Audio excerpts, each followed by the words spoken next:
You know, I've heard a lot of experts say that fear isn't real. That is such a bunch of baloney. Fear is so real. In fact, there are probably things that you're afraid of doing right now in your life, in your relationships, at work. And the fact that you're afraid, that's robbing you of all of the experiences that you want to have in your life. I mean, if you're afraid to fly, that's going to limit your ability to travel and see the world or go visit friends. If you're afraid of public speaking, that's going to really limit your ability to express yourself and share your ideas. If you're afraid of talking to your boss or asking for a raise, that directly impacts how much money you make. Or what if you are dreaming of starting a business, or you've already started a new business, but you're afraid to talk to people and you're afraid to share your business with people? I mean, fear is something that stops us all. And that's why I'm here to talk to you, because it doesn't have to. Fear is real, but I am going to share a secret weapon that I have used for years to beat every single fear that used to stop me. Now, first, before we get into this secret weapon, I just want to cover a few facts about fear, what it is, what it isn't, and some things that you may not know about fear. So first thing, fear is a physical state in your body that is exactly the same as excitement. Let me say that again. Fear and excitement are the exact same physical state. Your heart races. You might sweat a little bit. You might feel tightening in your chest. You might feel a pit in your stomach. You have a surge of cortisol. It's basically the way that your body goes into a hyper-aware state because it's readying for action. Now, what's the difference between fear and excitement? Really simple. The only difference between fear and excitement is what your brain is doing as your body is all agitated. If you're excited, your brain's going, "Oh, wow, this is going to be so cool to ride this roller coaster." If you're afraid, your brain's going, no way, there's no way I'm doing that. This is dangerous. Get out of there. Don't do that. It's saying something different. So what's critical about understanding this is that we're going to use the fact that your mind is either working for you for excitement or against you with fear to your advantage. And I'll tell you about it in just a minute, how you're going to do that. Second thing I want you to understand is that you may have heard the advice, feel the fear and do it anyway. You may have heard the advice, oh, just try to calm down. Think positive thoughts. It doesn't work, does it? And there's a reason why it doesn't work.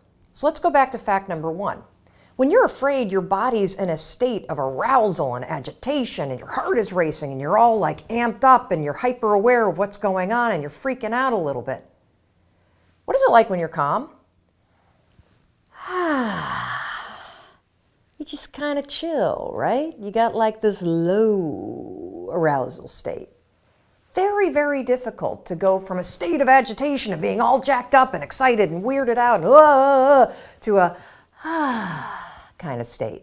It doesn't work. It's like trying to stop a train by throwing a boulder on the tracks. It's going to make the train jump off the tracks. It's going to cause a disaster. In fact, they've proven in research that when you try to ignore your fears, it actually makes them worse. And they've also proven in research that positive thinking alone also can make your fears worse. So, what do you do?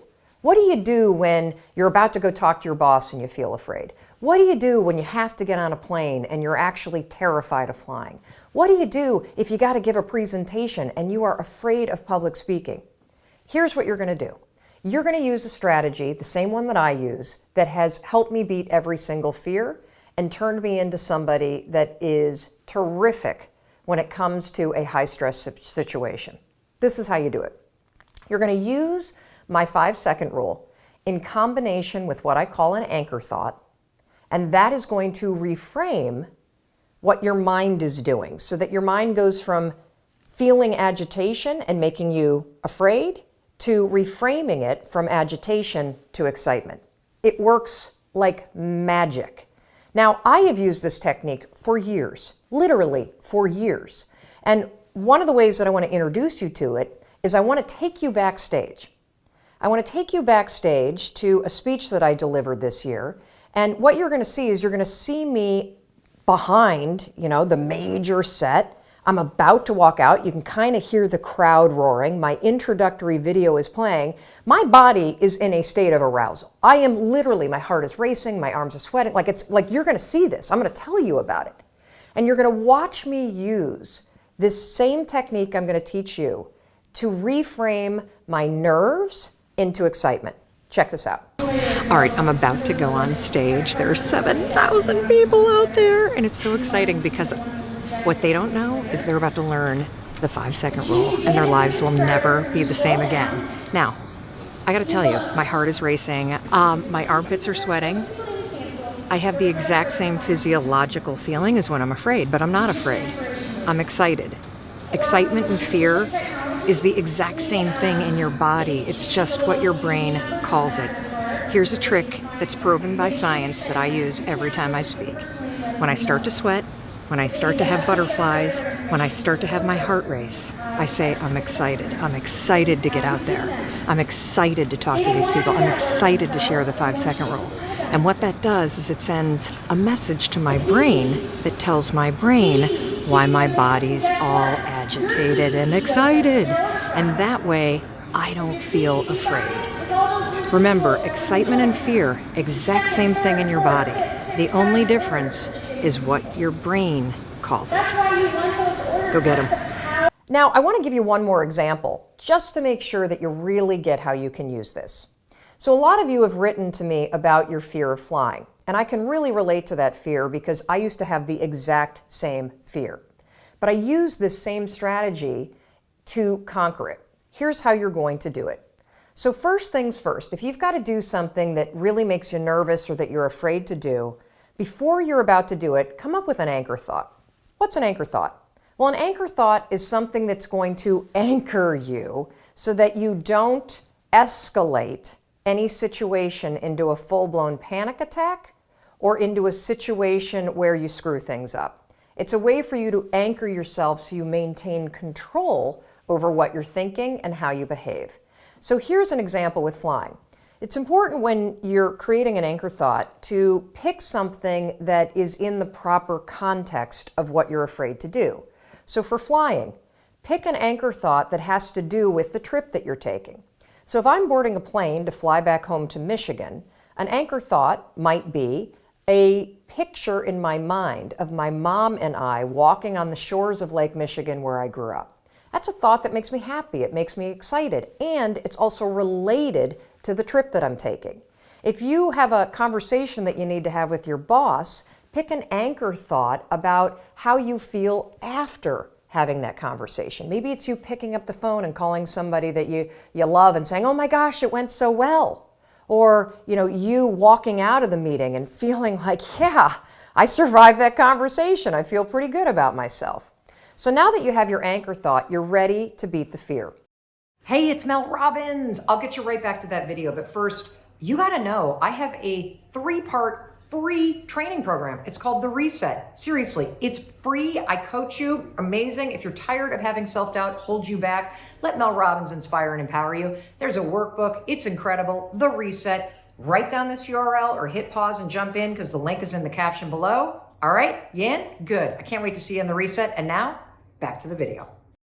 So first of all, I literally have struggled with anxiety my entire life. And anxiety for this conversation, the way I define it is the habit of worrying spiraled out of control.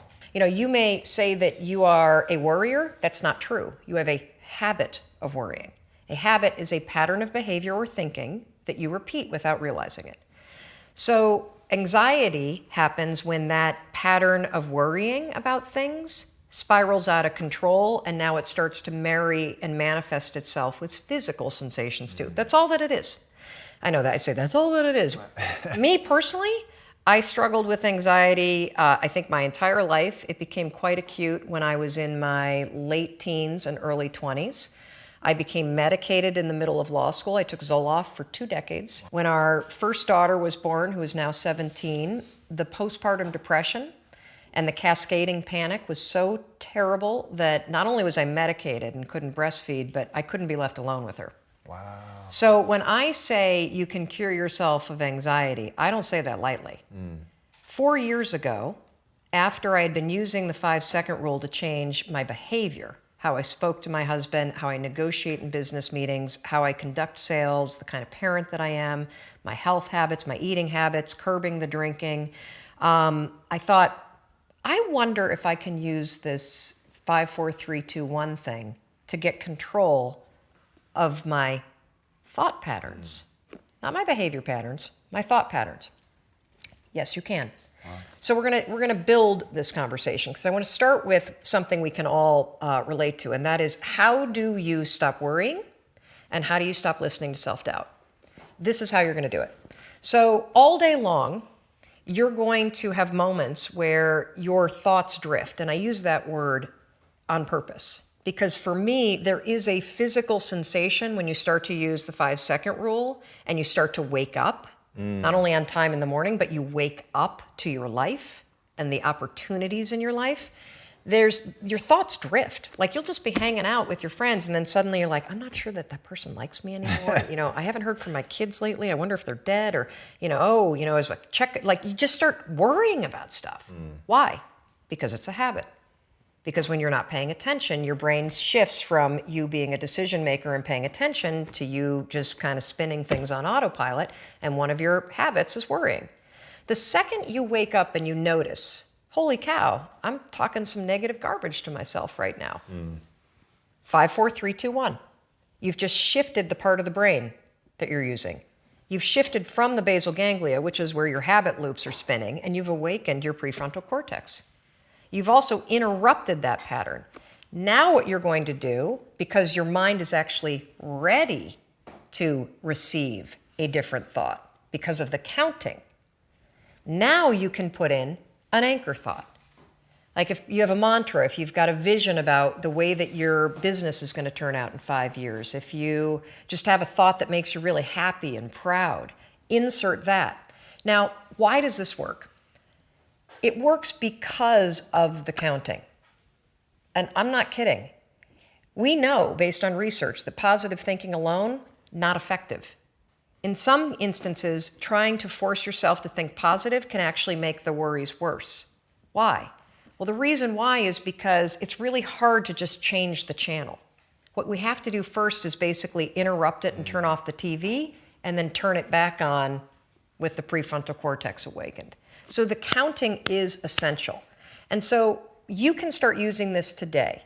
You catch yourself talking garbage to yourself, because we all know if I were to put a speaker on your head and broadcast it, you would be sitting here in the audience, you'd be in an insane asylum, because the crap that you say to yourself is insane. And the problem is we listen to it. You'll be in a sales meeting and you'll be undermining yourself. They're not going to buy. Oh my gosh, I'm in trouble. You're not even present. 5, 4, 3, 2, 1. Switch it back.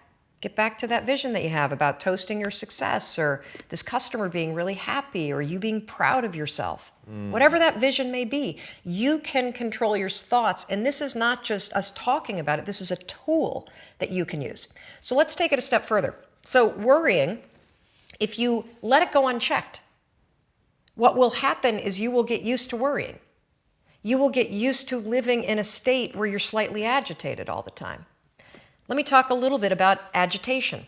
So what we know based on research is that physically, in your body, so physiologically, being excited is the exact same thing as being afraid. Let me say that again because it is so important. In your body, being excited is the exact same thing as being afraid. Your body doesn't know the damn difference. Your heart races, your armpits sweat, you're like, you may get tight in your throat. Your cheeks may get pink like mine do when I get excited. The only difference between excitement and fear is what your brain says. And the problem is, if you have a habit of worrying, guess what you're going to tell yourself is going on? That you're like freaking out. That you're not excited, that something must be wrong. Oh gosh, why would you say something's wrong? Because you got a habit of saying that all the time. Even as I became a speaker for a living, or I'd be on CNN, when I first started doing it, I would be freaking out backstage. But even though, just last week, standing backstage, about to go on, 8,000 people, heart races, armpit sweat, my hands get clammy. I'm not nervous though. Not at all. I'm excited. And so I developed this technique, and research out of Harvard, not based on my technique, but something very similar, proves that if you basically, right before you're about to do something, take a test, run a race, public speaking, a business negotiation, ask somebody to marry you, whatever it may be that gets your heart racing, just do this. Go, I'm excited. I'm excited to give that speech. I'm excited to ask him or her. I'm excited to do this race. I'm excited. Because what happens is you give your brain context, so your brain doesn't escalate the stuff going on in your body. Your brain's not worried. Make sense? Yeah. So you can combine this with the 5-second rule. So we know how to do worrying. You catch your thoughts drift, 5, 4, 3, 2, 1, anchor thought. If you start to feel your heart racing, 5, 4, 3, 2, 1 to awaken the prefrontal cortex, and then start going, I'm really excited to do this. I'm really excited to do this. Another technique that you can use is ask, I think they call it interrogatory questions, where instead of giving yourself a pep talk, say, well, why am I ready to do this? Why am I ready? Because that'll force you to answer the question, which then convinces you. So why am I ready to close this sale? Why am I ready to give this speech? Why am I ready? So those are two strategies that you can use backed by science that are proven to actually make your performance be much better. Now let's take it a step further to anxiety.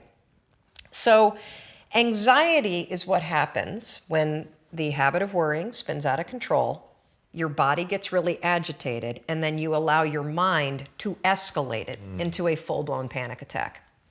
So for those of you that have not had the pleasure of having a panic attack, let me explain what it's like. So have you ever been in your car and you're driving down the road and you go to change lanes and all of a sudden there's like, oh my God, there's a car right there, right? And you swerve a little bit and then your heart's like, and you may sweat a little bit and you grip the wheel really tight and you're super locked in on the road ahead of you. But then that car pulls away and the near miss scenario passes and your mind starts going, okay, you're all right now. Right. You're all right now. That's it. That's all. That's what a panic attack is, only it happens while you're standing in front of your coffee pot. Seriously. You have that same, oh my God, what behind that? And your heart's racing, and the problem for your brain is that your brain can't look around and say, holy cow, we almost got hit by a car. Right. Your brain's saying, what the hell is wrong with her? She's making coffee and she's freaking out. And so now your brain has a problem, because what's your brain's job? It's designed to protect you. So your brain will now do whatever it can to magnify the problem. Remember, we talked about the spotlight effect. It'll start telling you all kinds of crazy stuff because it can't figure out contextually what the hell's going on. She's just making coffee. Now her heart is racing and she's breathing really. Holy cow, maybe she is having a heart attack. A lot of people that have panic attacks say, I think I'm dying. Oh my God, what's happening? Wow. Or you'll see them do the deer in the headlights thing where they got to get out of the room. That is the spotlight effect in your brain, now taking control and magnifying everything to get you out of whatever it was. So here's how you use the 5-second rule. You use it to stabilize your thoughts before the panic escalates. And then what happens is it drifts into worry and then it disappears. Right. So the second you feel worry, you catch it, you train yourself to do that. If you start feeling yourself getting, your heart racing, you can 5, 4, 3, 2, 1 and use the I'm excited. If that doesn't work, literally 5, 4, 3, 2, 1, and just give yourself an anchor thought, literally, of you being okay. I'm going to be talking to you about the connection between worrying and anxiety, and how it is critical if you want to quiet your anxiety, if you want to stop worrying, if you want to get control over what you're thinking about. It's going to begin with a habit that you have, that somebody else trained you, that you've gotten really good at this habit. And you know what the habit is? It's the habit of worrying. We all do it. We're all guilty of it. We're all guilty of, sorry, let me just move that a little bit. We're all guilty of worrying about things that are beyond our control, worrying about things that doesn't matter, worrying about things that we shouldn't care about. Sorry, I've got the streaming lights anymore. Hold on, let me just ask Mandy a question.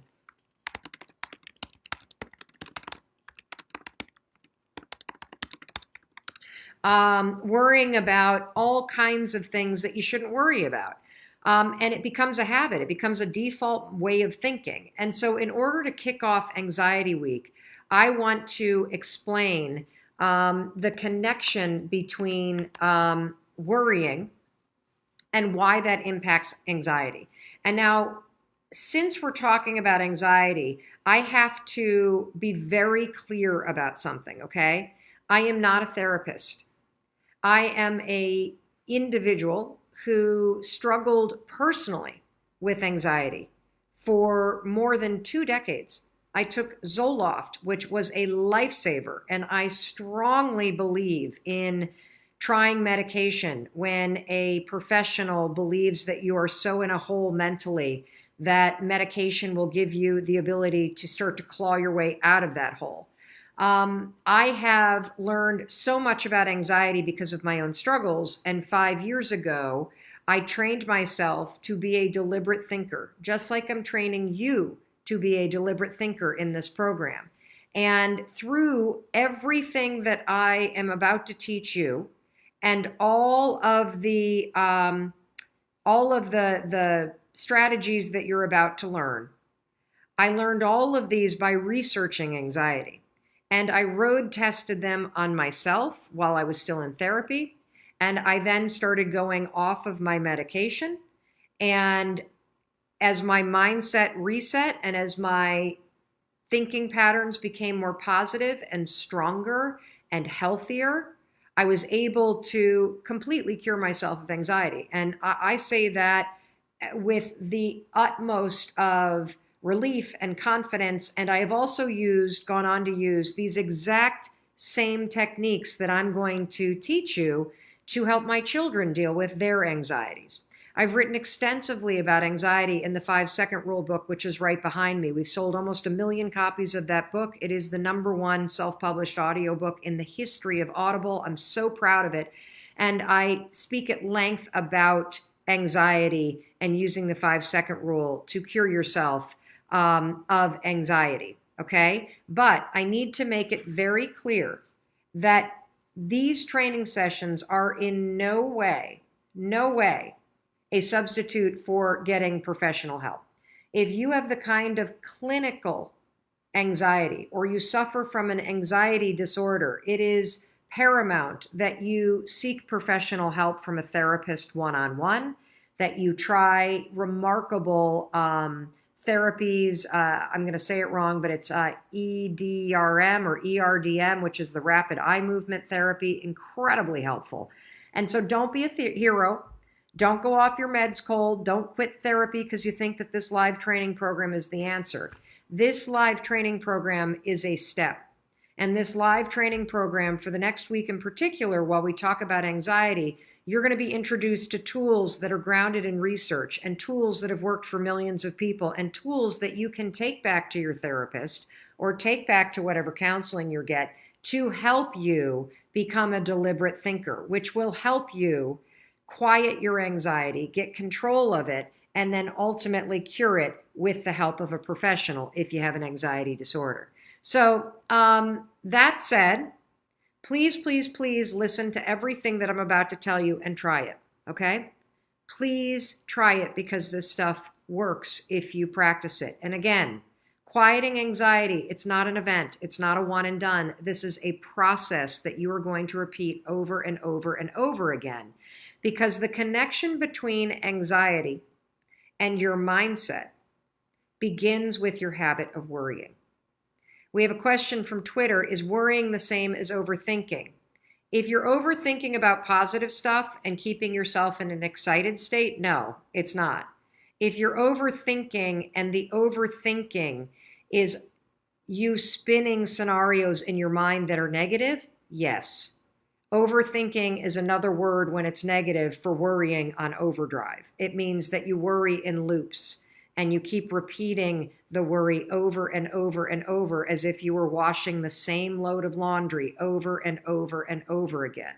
And so we're starting with the habit of worrying about things that don't matter, worrying about things that you can't control, worrying about things that haven't happened yet, worrying about things that are far off in the future, when you start to train yourself to think about things that are not in your control, or think about things that are statistically likely never to happen, that is when you can get into trouble. And that's why we're going to start with worrying.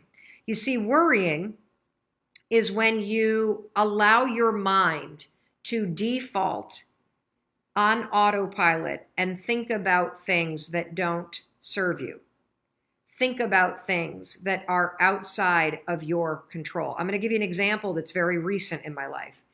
So I don't know, there were a bunch of you that noticed in the live streams that were on January 6th and January 7th, and I think January 5th. Many of you noticed that I had a lot of discoloration on my neck, and I had what appeared to be a lump. And my own dermatologist pointed it out to me, that I had a lump that was kind of like right here. Now, the second that somebody says lump, what are your thoughts default to? Automatically. The second somebody says you got a lump on your neck, cancer, of course. I've got some sort of disease that's going to kill me. And so what do I do when my thoughts go there? Well, then I start touching it, and I start poking at it, and I start pinching at it, and then I start asking everybody, do you see this lump on my neck? And asking people if they see a lump, that's a proactive action. That's a good idea. But the bad thing to do is to let your thoughts then default to thinking that you have cancer, to thinking that there's something wrong, to thinking that you're going to die, to thinking that this is going to be a major problem, to thinking that there's an emergency right now. And the problem with allowing your thoughts to go that way is because when you start to think about things, first of all, it's outside of my control if this is cancer or not. It's outside of my control right now if this is going to kill me. It's outside of my control right now whether or not a week from now when I go see my doctor, they're going to diagnose what is in my neck.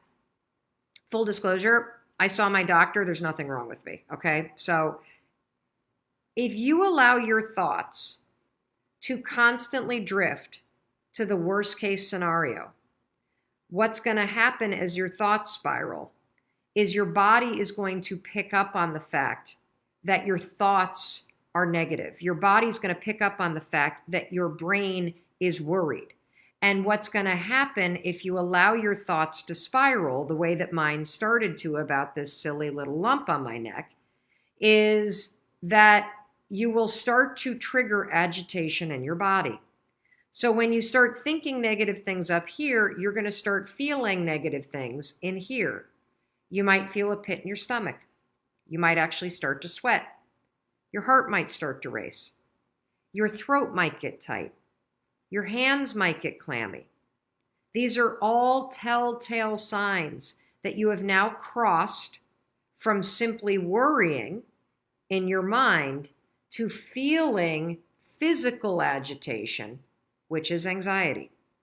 So that's the relationship between worrying about something, which is thinking negative thoughts about things that are outside your control, and anxiety, which is when those worries become physical agitation in your body caused by your thoughts. That's it. And so it's critical for you, if you have anxiety, if your kids have anxiety, if you're a chronic worrier, if you lay awake at night thinking about all these things that you need to do, we're going to go through all of this and all kinds of things that you can do to start to address this. It is critical that you understand that there is a connection between the day-to-day anxiety that many of you feel. We're not talking about anxiety disorders here. We're talking about the day-to-day anxiety that you feel that is triggered by the worries in your own head, that is triggered by the overwhelm that you feel in your life. This is anxiety that you can quiet. This is anxiety that you can get control of, because this form of anxiety is all triggered by your habit of worrying about things beyond your control. worrying about whether or not your boss is going to snap at you, worrying about whether or not your spouse is going to be in a bad mood when you walk in, worrying about things that you can't necessarily control. And so here's the thing that you want to do. When you have a worry, for example, being worried about a lump in your neck is a good thing because it'll get you to take action. So the second that I confirmed and I looked at the screenshots that many of you sent me and I checked it out in the mirror, that I had a little something right here, I made an appointment with my doctor. And then you know what I did for the rest of the week? I practiced the tools that we've already covered in videos 1 through 11. I practiced the tools of autopilot versus deliberate thinking. You see, you worry when you're on autopilot. When you direct your thoughts and you're deliberate, you're now in control of what you're doing. And if you don't know what I'm talking about, go to Mindset Reset, the playlist on YouTube, on our YouTube channel. And on video number 2 is all about autopilot versus deliberate thinking. So I would catch myself when I'd start to think about the lump.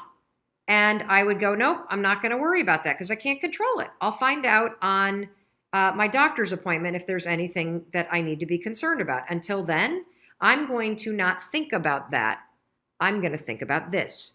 And so day 4, when we talked about thinking this and not that, so this is video number 4, I used those tools all this week, everybody, in order to make sure that I didn't allow my habit of worrying about some lump on my neck turn into anxiety that I started to feel in my body. Does this make sense? Give me a thumbs up if this is making sense.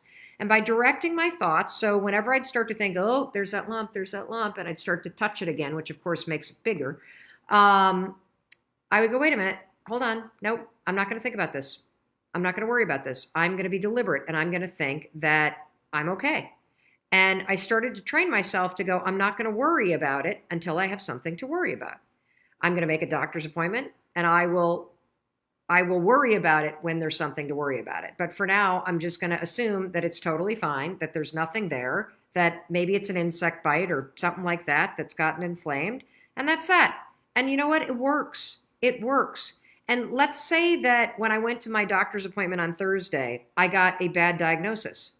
Well, guess what? Then there are decisions to make. Then there are things to be concerned about. I still am going to have to manage my worries because if I start to allow myself to get anxious about a negative situation, I'm going to make it worse for myself, okay? Your anxiety and your worrying doesn't change the things you need to do to address any problem in your life or potential problem. But worrying and causing yourself anxiety will make the potential problem worse because you are going to make yourself feel worse. So it all begins with you and being deliberate about what you will allow yourself to think about and what you will not allow yourself to think about. What is one thing that you know that you need to do that when you think about doing it, and a lot of times it's a conversation, when you think about doing it, you get a pit in your stomach. I want you to write in the comments, what is that thing that you are afraid to do? You know you should do it. It's probably a conversation. And, oh, here we go. My 29-year-old son came home. He's living with us temporarily. He's bringing women home late night from the bars. He's a lot like his father, so very confrontational. Having that conversation gives you a pit. Starting writing my book, having a conversation with my coach, leaving my home, driving, asking for my raise that I'm worth, quitting my job, calling that prospect in my business, paying my taxes, paying my bills, working out in front of other people, doing a presentation. These are all driving to another state in busy traffic, reaching out to new clients. Excellent. Opening up a business. So as you think about this thing that you want, what immediately happens is you feel a pit in your stomach. That's what happens before your mind even goes, oh, I'm scared to call prospects. Oh, I'm scared to leave a secure job. Oh, I'm scared to write this new script. Oh, I'm scared to lose weight. I'm scared to address the issues in my marriage. I'm scared to talk to my husband about money. I'm scared to stand up for myself. I'm scared to act as I feel I should because I'm scared about the negative consequences. Your brain doesn't even process it yet. What happens is you have an idea about this thing that you know you need to do. and you immediately feel a pit in your stomach, or you feel your chest tighten, or you feel energy rise up into your neck, right? Your body is feeling the fear first. And believe it or not, part of the self awareness and self mastery and the ability to move your life forward is not only in 5, 4, 3, 2, 1, finding the instant motivation and courage to push yourself forward, but the true liberation and freedom is going to come when you start to understand the body signals that got programmed a long time ago in your body that are holding you back, and learning how in those moments when you get a pit in your stomach to recognize it and slow the body sensations down and then move forward before your mind starts talking you out of it. So a lot of what happens for us is you had situations when you were a kid, maybe your mom or your dad were really intense. Maybe you grew up in a very competitive household. Maybe you were the kind of kid that things were better in your house when you were seen but not heard. And your body remembers it. Your body remembers situations when your parents were yelling because as a kid it feels traumatic. Your body remembers situations where in a classroom you were nervous or afraid to be called out or be seen. Your body remembers moments when you were embarrassed. And so what's interesting is that your body will now face any situation where you're about to be seen or you're about to speak up or you're about to do something where you're facing uncertainty or you're about to face judgment. And your body remembers those situations and it starts to get nervous or agitated or on edge because it knows, oh my God, you're about to do something that's going to expose you, and your body wants to keep you safe. That's why your stomach starts to go grumbly. That's why your chest starts to get tight, because you are about to do something that exposes you. You're about to do something that is new. You're about to do something that is scary, and your body wants to try to protect you. So let's talk a little bit about confidence, okay? First of all, I've already said it's a skill. It doesn't matter if you were born the most insecure, thumb-sucking, abused, pathetic soul of a human being. You can build the skill of confidence. It doesn't matter if you came out of the womb super ego driven and larger than life and confident and all that stuff. You still have a lot of work to do when it comes to confidence, authentic confidence. So let me talk to you about what is the skill of confidence. Okay, you ready? My definition of confidence is not belief in self. What you're going to learn about Mel Robbins is that I love evidence-based advice because I'm kind of skeptical. I was trained as a lawyer. Life has kicked me around a little bit. I kind of cross my eyes at people that are very kind of motivational. And, I'm like, well, it's easy to do the inspirational stuff, but what's the depth, right? What's the depth? And so when I think about confidence and my definition of confidence, I looked at the research on confidence. Okay. And there's really good news here. The first thing you've already learned, it's a skill. The second thing that you are going to learn that's really good is it's very simple to build the skill of confidence. And you can do it through repetitive actions every day, very simple little things that will slowly build up the reservoir of confidence. And here's the definition I want to give you of confidence. Confidence is the willingness to try. That's it. I'm going to say it again. Confidence is the willingness to try. That's it. That's all that it is. And the reason why I like this definition is because this definition that I have created for confidence, which is the willingness to try, is based in the research around confidence. So if you want to learn more about this, Google confidence competency loop.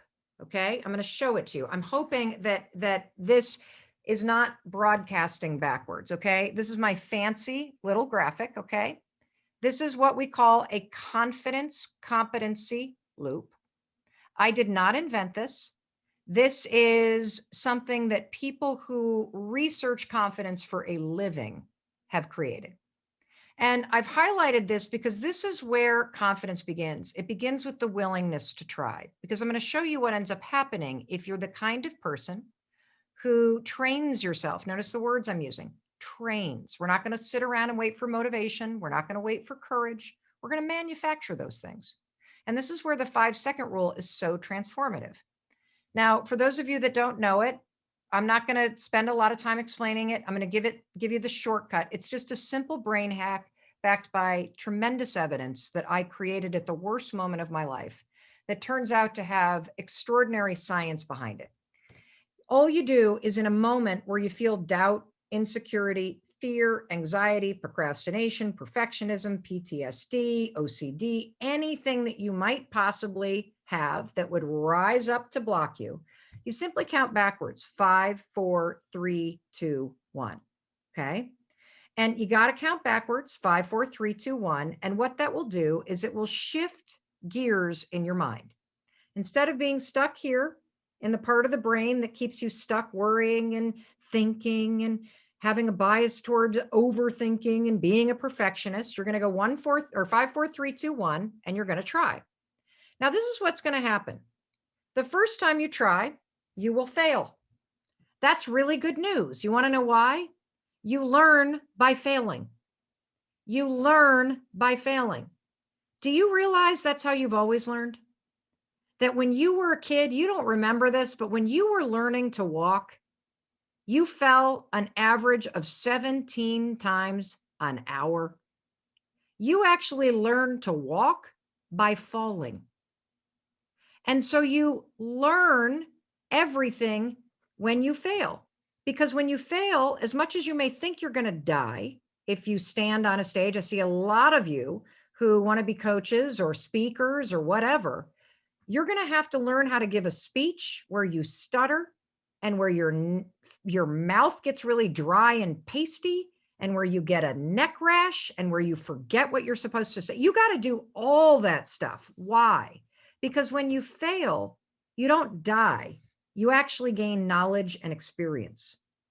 And that's the gift of failure, because you then take that knowledge and that experience and you go right back to the next time. And then you try again. But this time, when you 5, 4, 3, 2, 1 try, you're going to take your knowledge and experience with you and you're going to fail a little bit less. And what you're going to learn there, you're going to take right back to the next time that you try. And every time that you fail, you're gaining knowledge and experience. And you take that to the next time that you try. And you're going to go like this, and you're going to go like this, and you're going to keep going and going and going and going and going. And every time you 5, 4, 3, 2, 1, you push yourself to try, you gain a little bit of competency for the next time you're going to do it. And every time you gain a little bit of competency, your mastery goes up. And that's when you start to feel more self-assured. And that muscle, everybody, of trying, that is where you build the skill of confidence, which is the willingness to not be so damn serious and hung up on being perfect and being worried about looking stupid. And instead, you're willing to lean in and try something. And what ends up happening, because so many people have a definition around confidence, it's about belief in self or self-awareness and all this kind of stuff. And that's great, but I don't prefer those definitions, because then you're sitting around waiting to feel ready. You're sitting around, and in those moments where you don't believe in yourself, you feel like you don't have a reservoir of confidence to draw on. And it couldn't be further from the truth. You were born with natural intelligence and confidence. How do I know that? I know it because it's part of the design of a human being. Think about what you were like as a child before the world got their hands on you. You just let whatever you were interested in pull you forward. You would crawl towards or tumble toward anything that you were interested in. You'd try anything. You'd crawl up to a mirror and stick your hands on it and lick the thing you loved yourself so much. But life got its meaty hands on you and started telling you no. Do you know the average kid hears some version of the word no, some redirection almost 400 times a day? So you became cautious. You started holding yourself back. You started thinking before you tried things. You started worrying about feelings. This is where it all begins. But you were born knowing how to do this. And the other reason why I know this is true is because you wouldn't know what it felt like. You wouldn't miss it if you hadn't once felt it. You wouldn't know any different. So I want you to know it's in you. And we got to just remove the block that life put in place and teach you that even in those moments where you doubt yourself, even in those moments where you're afraid, even in those moments where you're insecure, you can try. And it's in the skill of trying that you gain the competency, the knowledge, and the expertise that helps you become better and better and better. Because here's the trick. You know, the more experienced you become in something and the more you master it, the less stressed out and anxious and worried you are about doing it. That's how that sort of belief in self comes. The belief doesn't come first. It's a byproduct of you pushing yourself to try.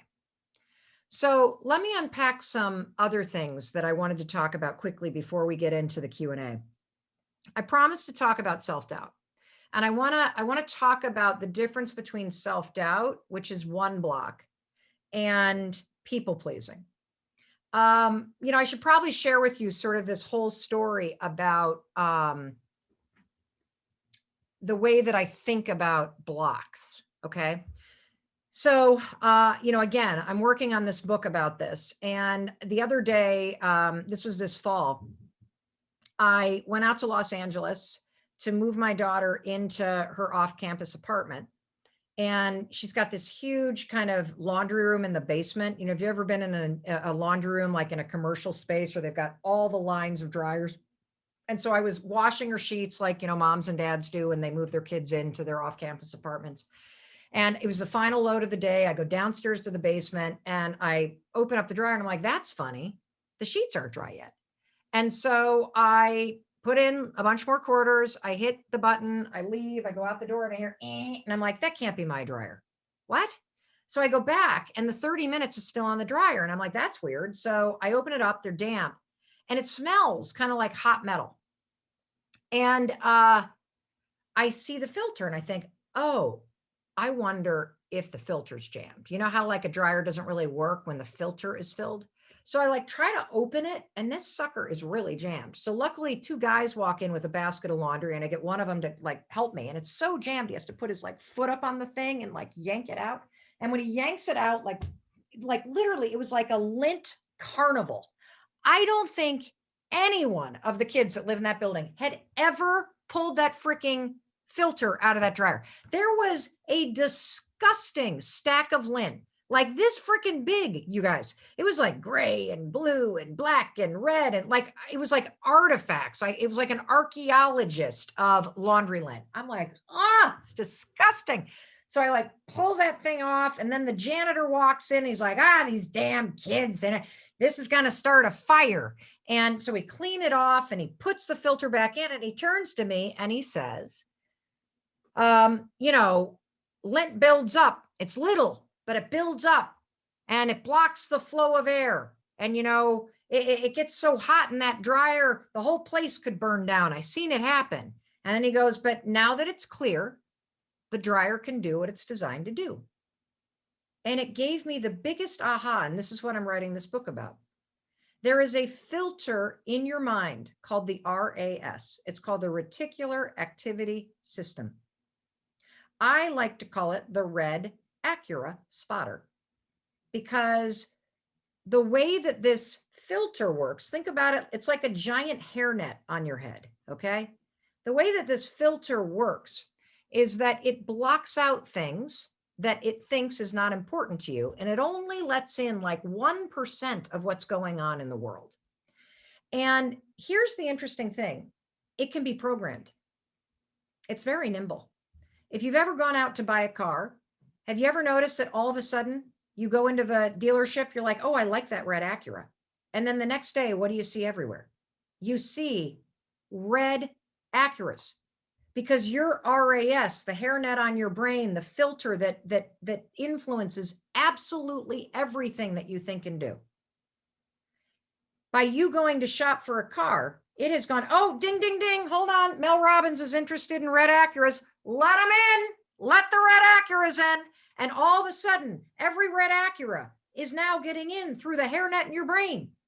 Okay? So this is good news, because if you decide that that dream that is meant for you is something that you want, you can program that sucker to let in information that is related to it. And suddenly it becomes so easy to spot opportunities and easy to gain momentum and easy to try. Here's the problem. You ready? Your freaking filter is trapped with mental lint. That's right. You want to know what LINT stands for? Because I'm a freaking genius. LINT stands for those moments when you lose inspiration due to negative thoughts. Thank you, everybody. I know I'm a genius. You can read all about it this fall. So you've got a filter that could help you make everything happen. But you want to know what? You've got this layer of crap in your brain, just like that dryer vent had a layer of lint in it because nobody had changed the filter. You cannot do a load of laundry, people, without creating lint. And you cannot go through a day in your life without having some sort of negative mental lint build up. You have a lifetime of lint that is clogging the filter in your brain. I know it. I can teach you how to remove it, and it's impacting your willingness to try. And the two forms of lint, there are 5 of them, but I'm going to talk about 2 of them right now. The first one is doubt. And doubt is the kind of moment when you lose inspiration due to the negative thought, it'll never happen for me. You want to know why Mel Robbins has never done a live event? Ever. I've never done any kind of live event on my own. You want to know why? Because I've got negative crap built up from childhood that makes me say, no one will show up. True story. Tell me if you've been to an event in a stadium that I have produced. You haven't, right? Because I too have lint in there. And here's the great thing. Just like that dryer, when you realize you have a filter that needs to be checked, and you've got a filter in your mind that needs to be cleaned every day, once you spot the lint, it's easy to go, oh my God, look at that bullshit. Get that out of here. Come on, Mel, please. Once you clear away the doubt, it will never happen for me. You can go, oh, look at that stupid lint. There it is again. It'll never happen for me. I don't think so. Wipe that stuff away. Now you can use the definition of confidence. I'm willing to try. Whether it happens or not is irrelevant. I got to be willing to try. I haven't lost anybody that I love. So I would not say what I'm about to say if somebody that I loved had died in this pandemic. But I have found the great pause that the last 2 months have forced me to take to be the greatest gift that I have received in the last decade. My kids have been home. I have been off the road. I have been forced to slow down. I have been reminded of what actually matters: your health, your family, your friends, what you're doing to take care of your mind and your body and your spirit, and making sure that you do something with the time that you have that you really, really enjoy. And the other thing that it's really made me stop and think about is making sure that I'm having fun, that my whole life isn't just work. And it's made me really start to think about the fact that I don't want to go back to the life that I was living before the pandemic hit. How many of you feel that way? That this has been a gigantic mental perspective switch reset button that has, boom, hit you really hard. I want to know in the comments, what is it that you, with this new perspective that the pandemic has given you, what is it that you want to change in your life coming out of this? I want to start seeing, I see people saying this has been a wake-up call. I see people saying, yes, this has been a huge shift in my perspective. I see Brianna saying, I want to travel less for work. What do you want? Kelly says she's had a mental switch. Kelly, what has this pandemic given you in terms of the gift? Heather's saying, I want to ask myself, what do I really want to do? Kim says, I don't want to go back to the rat race.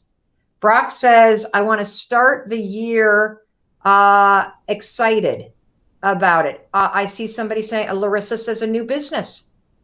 Megan says, I want more boundaries. Tara says, I want to have more fun. What is it that you want to change given the gift that this pandemic has given you in terms of shifting your perspective? Dinky says, value my friends and family.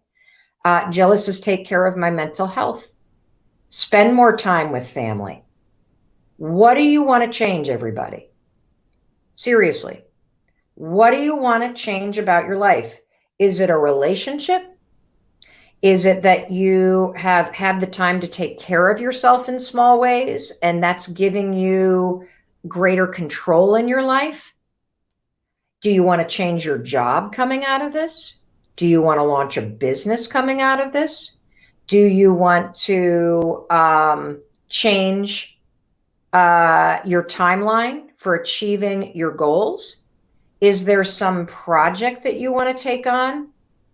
Because what you're going to hear me say over and over again is that the single most important project you could ever work on is yourself. And the greatest gift that any challenge will ever give you is a perspective shift and the realization that you can face hard things, that you can survive hard things, and that in learning more deeply about yourself and about what you value through the challenges in life, you are going to be handed a moment where you can make a decision. You hear me say all the time, you're one decision away from a different life. Changing your life does not take motivation. Motivation is garbage. Changing your life takes discipline. The discipline to make a decision to change. You see, you need three things if you want to come out of this pandemic and truly change your life for the better. So many of you do not want to go back to the life that you were living. You see something greater for you. And what you're going to need in order to make that shift is you need clarity. You need the clarity to write the change down. And I want you to start right now. What in the comments? Let's get really clear. Terry wants to come out of this a healthier and better person. What is the clarity? Tell me the change that you want to make coming out of this. You got to have the clarity to write it down. That's number one. The second thing that you got to have in order to make a change happen is you've got to learn the skill of confidence, which is the ability to try something when you don't feel ready. You may not know how to do this change. I see advocate for myself. I see more physical movement. I see I want to change my job. I want to start a business. I want to earn more money. I want to travel less. I want my work to have meaning. I want to get out of an abusive relationship. I want to help people in need. I want to make sure that I continue to keep the promises that I've been keeping, getting up on time, working out every day, working on my relationship. This is fantastic because you're having a moment of clarity. And when you start to write it down, you are starting to develop the confidence and the knowing that you deserve to have this change happen. And then finally, what do you need in order to really change your life? Because it's not motivation, everybody. It's discipline. Discipline to make small promises, keep small promises, discipline to take small actions when you feel afraid, the discipline to find the courage to push yourself forward when you don't know how. That's how you change your life. Just those three things: clarity, confidence, courage. That's all you need. And that's why you got me in your life, because I'm here to push you. I'm here to encourage you. And I love seeing what you want to change. That, oh, I see you need help building confidence. No problem. I got you covered. Because confidence isn't something that you feel. Confidence is a skill. Confidence is the willingness to try. Because it's through the act of trying, through the act of simply writing down what's the change that you want to make right there in the comments. Just writing it down and trying out writing what that feels like, that's going to show you that you have the ability to start to express the things that you want. And that's the first step, to claim these things that you think about. So for those of you, more than 100 of you, who have written to me in the last week and who have said, I've had a huge perspective shift thanks to this pandemic. And there are some major changes I want to make in my life. I want to start a women's group. I want to end this relationship that I'm in. I want to stop bashing myself all the time. I want to launch that business I've been talking about. All of the things that you've put on hold. Now is the time to change. So many of you asked me, is it the right time to change your job after a pandemic like this? Absolutely. Because if you don't hear the clarity that's inside you, if you don't quiet the noise and tune in to hear, if your instincts, if your wisdom, if your knowing, if inside of you, you hear yourself saying, I got to get a new job. I got to get out of this relationship. I don't want to live where I live anymore. I want to be near the water. I want to be in the mountains. I want to be out of the city. You have to tune into that stuff. And then it's about confidence and courage to take action. That's it. In this video, I'm going to show you the specific way that you can use the 5-second rule to stop doubting yourself and worrying so much. Now, a lot of people will tell you, oh, just think positive, or try not to worry. It sounds simple, but it's not easy. And the reason why it's not easy is because it doesn't work. And actually, research shows that when you try to ignore your worries, it can actually make them worse. Look, I understand this topic more than most people because I struggled for decades, not only with worrying and self-doubt, I actually suffered from anxiety and panic attacks for almost 25 years. And in fact, I took Zoloft for 2 decades to control my anxiety. Using the 5-second rule, I've not only been able to stop worrying and doubting myself, I've cured myself of anxiety, and I've been off meds for more than 4 years. I'm panic attack free, and I almost never, ever worrying about anything. And you can teach yourself to do the exact same thing using the rule. First, here's what I want you to know. You're not a worrier. A lot of us call ourselves a worrier, right? Oh, I'm a worrier. You're not a worrier. You have a habit of worrying. That's a very big difference. You've allowed your mind to drift and linger on negative thoughts so many times, it's now a pattern of behavior that you repeat, and you don't even realize it. And that's actually good news, because that means that you and I can use the science of habits to break the habit of worrying and the habit of doubting yourself. In the language of habit research, the 5-second rule is what psychologists call a starting ritual. It's a tool that you can use that will interrupt the negative thought patterns that are encoded in your brain as habits and trigger positive new thought and behavior patterns. The 5-second rule is shockingly effective because it works with all the latest research about habits. What I've learned using the 5-second rule is that I do in fact have control over what I think. And when you use the 5-second rule, you'll discover that you do too. Here's how you're going to use the rule. The moment that you feel your thoughts drift, and have you ever noticed how worrying and self-doubt, they have a way of literally like taking you away from a situation. You can feel your mind go from the present moment to drifting to something negative. Maybe you're sitting at a meeting at work and suddenly you start talking down at yourself and doubting yourself. It happens like that. But the moment that you catch yourself do it, that's a moment of tremendous power. You have a decision to make. You can either sit there and listen to the worry and listen to the self-doubt and let it hijack you, or you can make a decision to assert control. That's when you use the rule. You're going to use the countdown trick, 5, 4, 3, 2, 1. It's essential. Counting backwards interrupts the negative thought pattern. It's also going to awaken your prefrontal cortex, which is the part of the brain that you need to override a bad habit and replace your bad habit with a positive new one.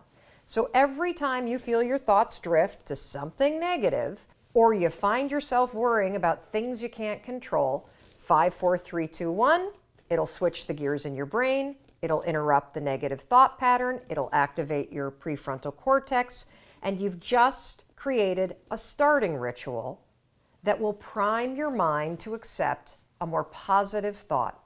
That is how you use the rule to change. Some days you might use the rule 20 times to interrupt your habit of worrying and doubting yourself.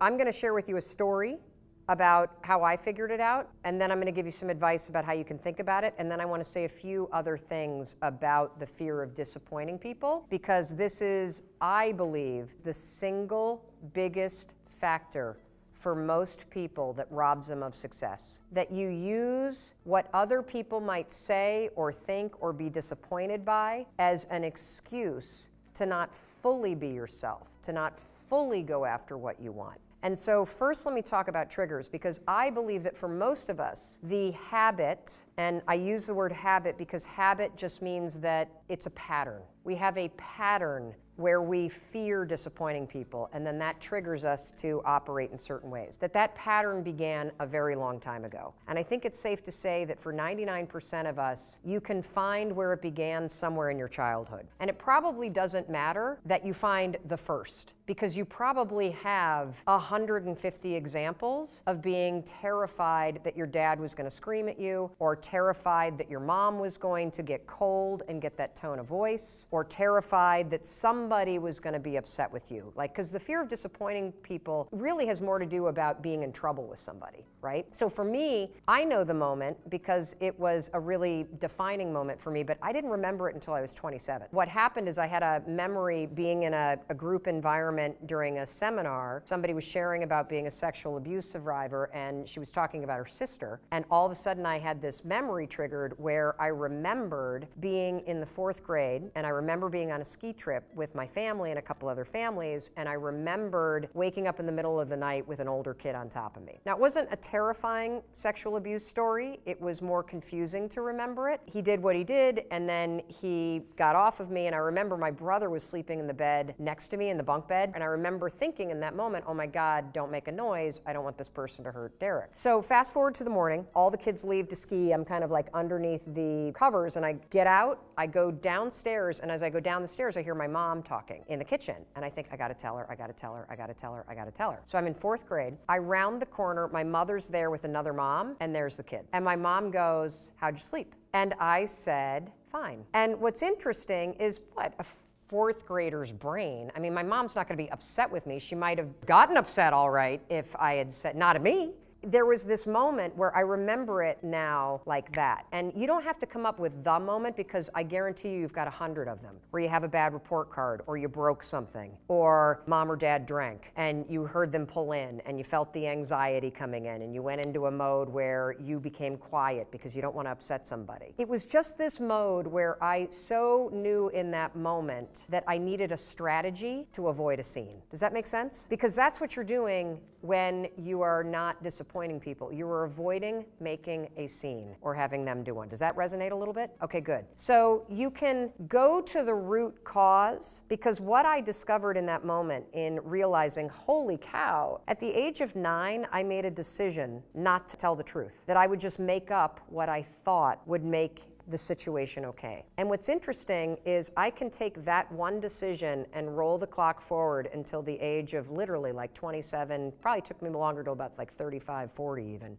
to stop lying. The fear of disappointment for me turned me into a liar, and I didn't even realize it because I was so worried about creating a scene or upsetting people or having people judge me that I started lying as a strategy. I invented it as a fourth grader. It didn't work in my life. It made every relationship suck. It made me miserable, but that's what happened. So when you think about your pattern of being afraid of disappointing people, of managing not making a scene, you don't need to find the exact trigger when it began. If you find just one and you understand kind of how old were you and what did you feel and what were you trying to manage, and then for me what I say to myself is, oh, well, I have a lot of empathy for myself now because I understand why I developed that strategy. And now that I saw that it was a strategy that worked, because lying really worked when I was little, not so much when I was an adult. When I understand it was a strategy, I can now say, oh, well, that's a strategy that worked then. Now that I'm in this chapter of my life, I'm going to pick a different strategy. This is a great story about a bunch of topics. It's a story about confidence.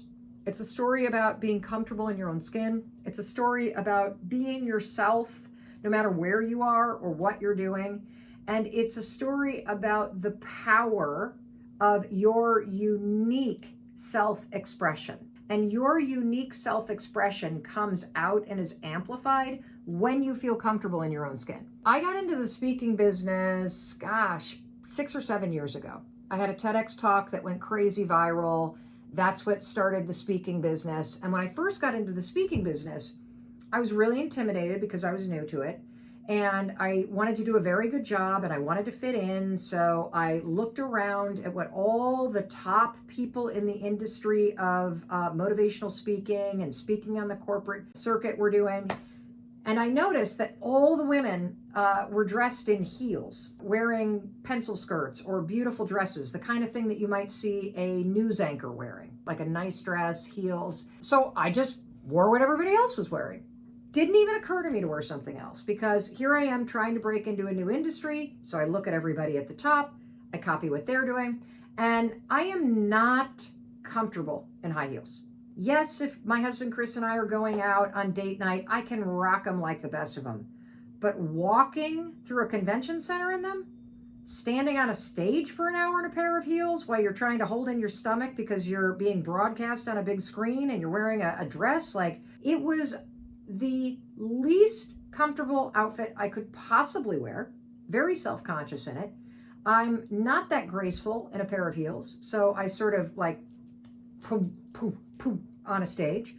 But that's what I did for the first couple of years. So I was in Miami. This must have been probably 5 years ago. I was in Miami and I had just gotten off stage, take off the heels, take off the dress, put on a pair of jeans and a t-shirt. I got like an hour to kill before I have to leave for the airport. I'm going to fly to Vegas because I've got a speech in Vegas the next morning. So I'm walking down Collins Ave in South Beach in Miami. And I walk past this store. Unfortunately, it's not there anymore. I loved this store. And there in the window were the most amazing high-top sneakers I had ever seen in my entire life. I was like a moth to the flame. Let me show you these bad boys because these are the originals.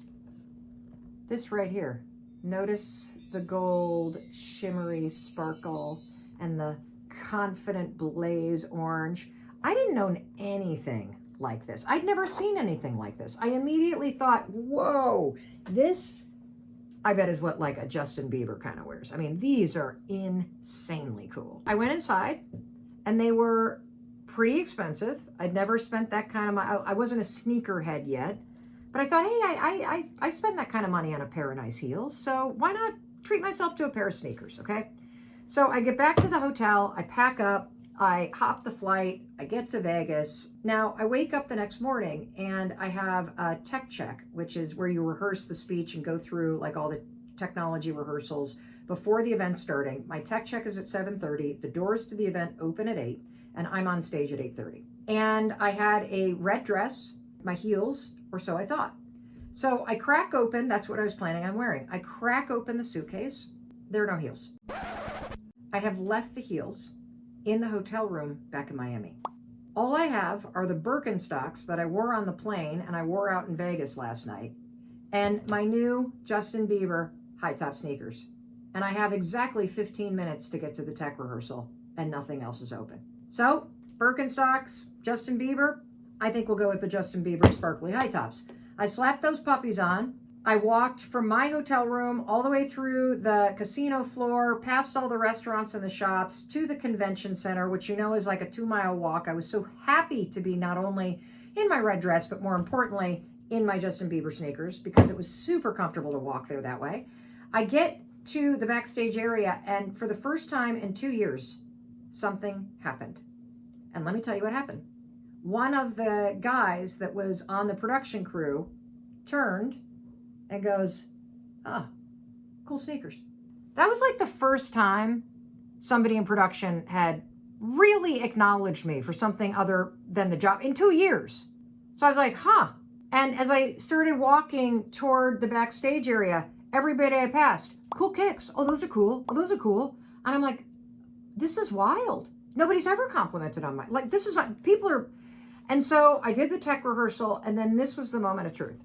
When I walked out onto that stage, it was at the MGM Arena, and there were like 5,000 real estate agents in the audience. I was there to deliver a speech for RE/MAX. It was the first time I'd ever walked on a stage where I actually felt like myself.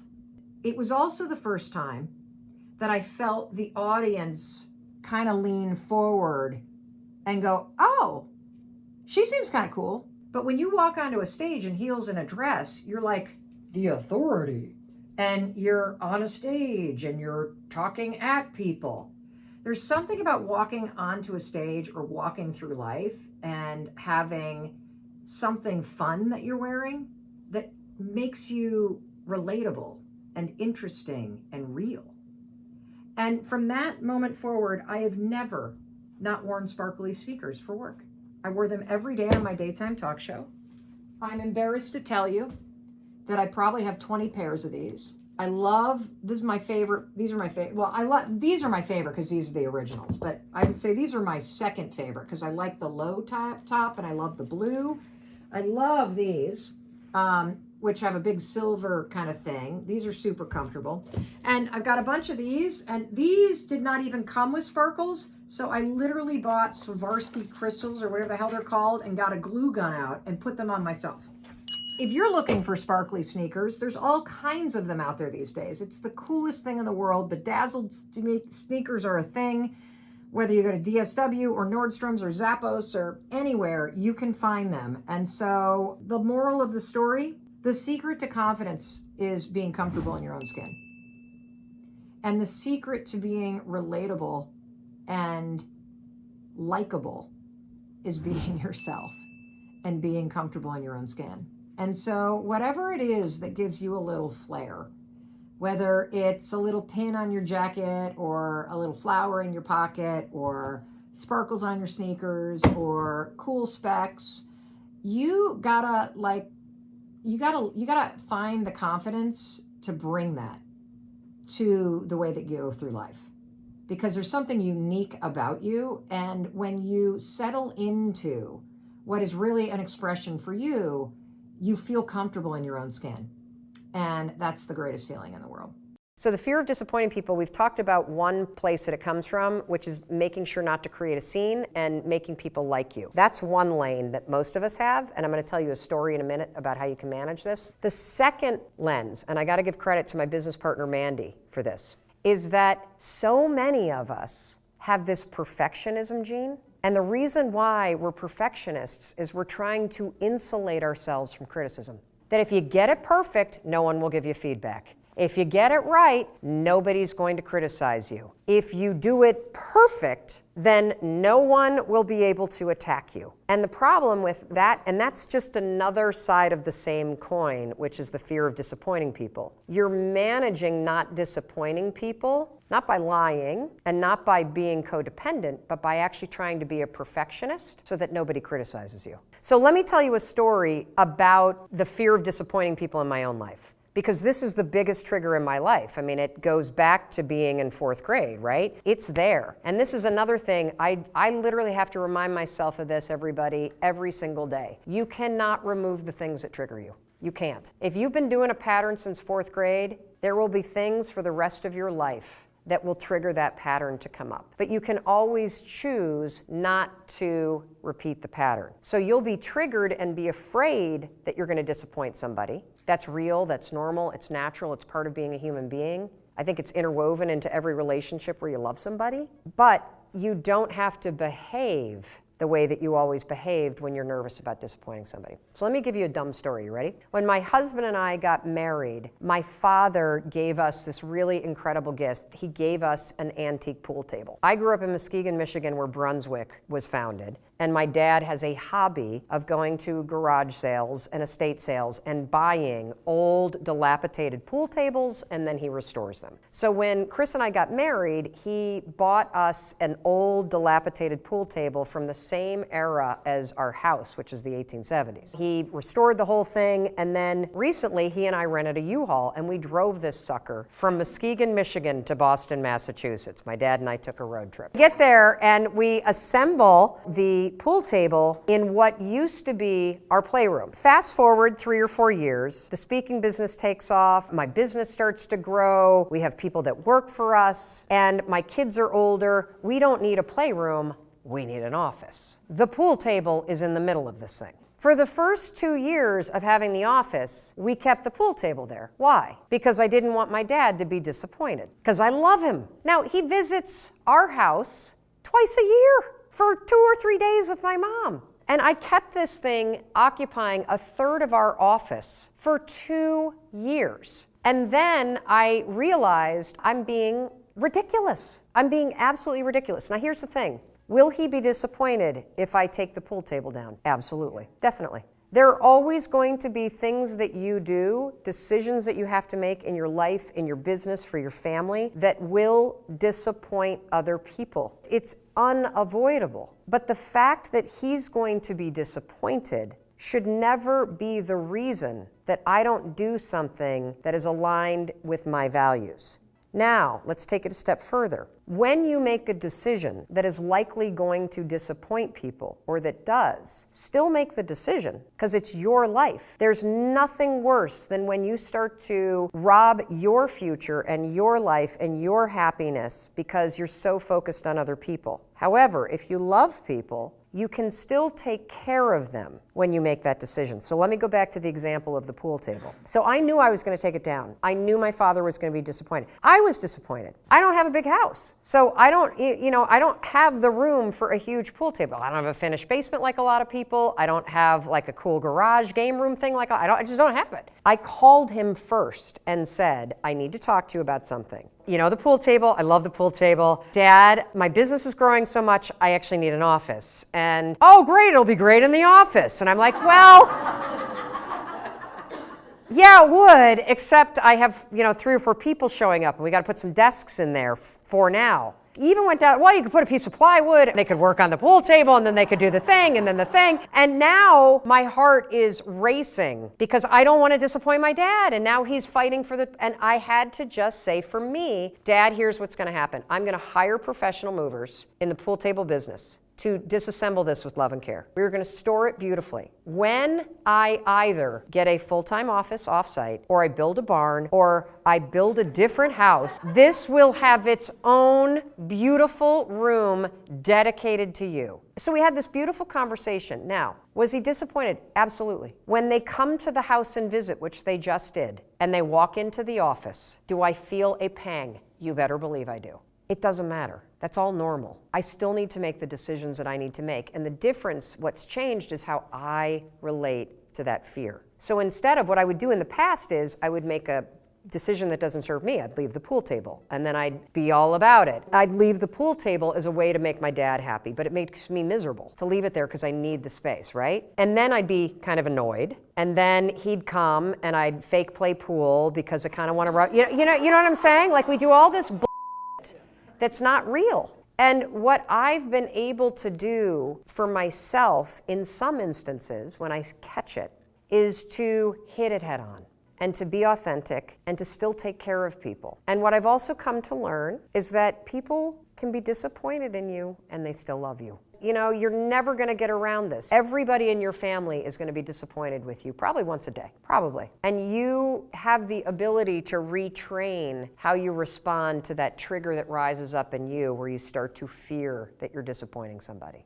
And the answer really is make the decision that's aligned with your values and the thing that supports you, and then take care of the person by being honest and straightforward about it, dealing with their disappointment head on, because that's really the adult thing to do, and that's what you do when you love somebody. The way we've all been handling it, myself included, is manipulation, lying, resentment, withholding, and that doesn't serve anybody.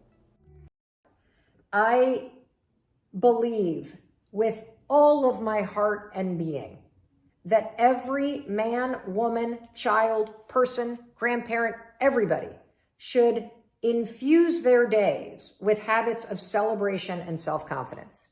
And the fastest and easiest and most science-backed way to quickly start to change how you see yourself is by adopting a simple habit of high-fiving your reflection in the mirror every single morning. Now, I know exactly what you're thinking. Are you serious, Mel Robbins? That is the stupidest thing I've ever heard in my entire life. I know it sounds dumb. But the reason why your first instinct when you think about waking up, whether you're in your robe or your underwear, or your PJs or your birthday suit, and walking into that bathroom and having a moment with yourself and raising your hand and high-fiving yourself is because your self-confidence is in the gutter.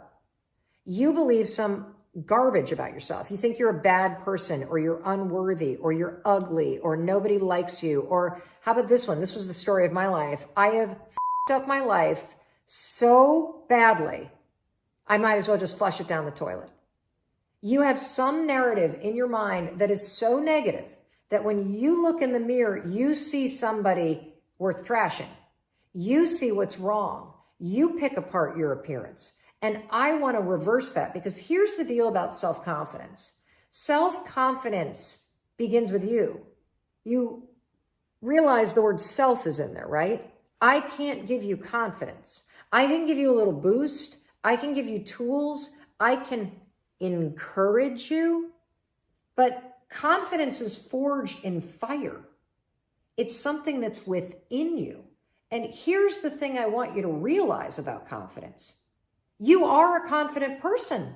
That's why you miss feeling that way. You can only miss what you know. You've just been blocked from the feeling of it. And wherever you are right now in your life, I'm telling you, confidence is in there. You just got to figure out how to tap into it. And you've been building confidence all along, by the way. Every time that you have fallen on your face, or you've tried something and failed, or you've gone out and thought you found the love of your life, and then your heart's broken, and then you pick yourself up again, and then you dust yourself. You're building confidence the entire time, because confidence is not built on the high days. Confidence is built on the low ones. Confidence is built when you are struggling. Because when you see yourself go for something and fall, when you see yourself try and get knocked down, when you see yourself stand back up after getting abused or traumatized or discriminated against and moving ahead, you are building this reserve within yourself where you know you can rely on yourself. You know you can face hard things and you can keep moving forward. You know you have your own back. So it's in there. Your life has been helping you build it. Now you got to just dig in and tap into it and use it to shut that critic up in your head. So the way you're going to do that is every morning, I'm not kidding, you're going to raise your hand in the mirror and high five yourself. Look at how many people are doing this. You're not the only one. For 5 mornings in a row, I want you to high five yourself. And when you do this, I want you to use the hashtag high five challenge. You know what's happening when you raise your hand up in the mirror? You are taking the lifetime positive association that you have with cheering for other people, believing in other people, celebrating other people, saying, let's go to other people. And you are marrying that positive association with your reflection. It is impossible to raise your hand in the mirror and go, I suck. You can't do it. Because your brain and the subconscious sees this and thinks, let's go, I love you, I believe in you. And when you do this every single morning, something incredible happens. First of all, you're not going to leave your bathroom feeling like you're dragging a boulder. You're going to leave there feeling like the wind's at your back. Secondly, you're going to have spent the morning, the first thing in the morning, by taking a moment and being with yourself and not seeing your face and picking yourself apart, but actually seeing the person that's underneath the skin, the soul that's behind the face. You are going to shut the critic up. You're going to silence your to-do list. And when you raise your hand like this, it also prompts you to think about the game you're playing.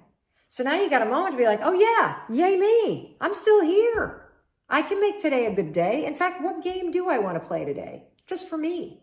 So that's the first thing that you're going to do. You're going to high five yourself, take the high five challenge, which is high five yourself 5 days in a row in the mirror, take a photo of it, post it on your story, tag me so I can cheer for you, and start to notice what happens. Something weird happens by day 4 when you get out of bed. You're going to have this weird feeling that you've never had. You're going to feel like you're looking forward to seeing yourself in the mirror because something weird happens when you start to really be present with yourself.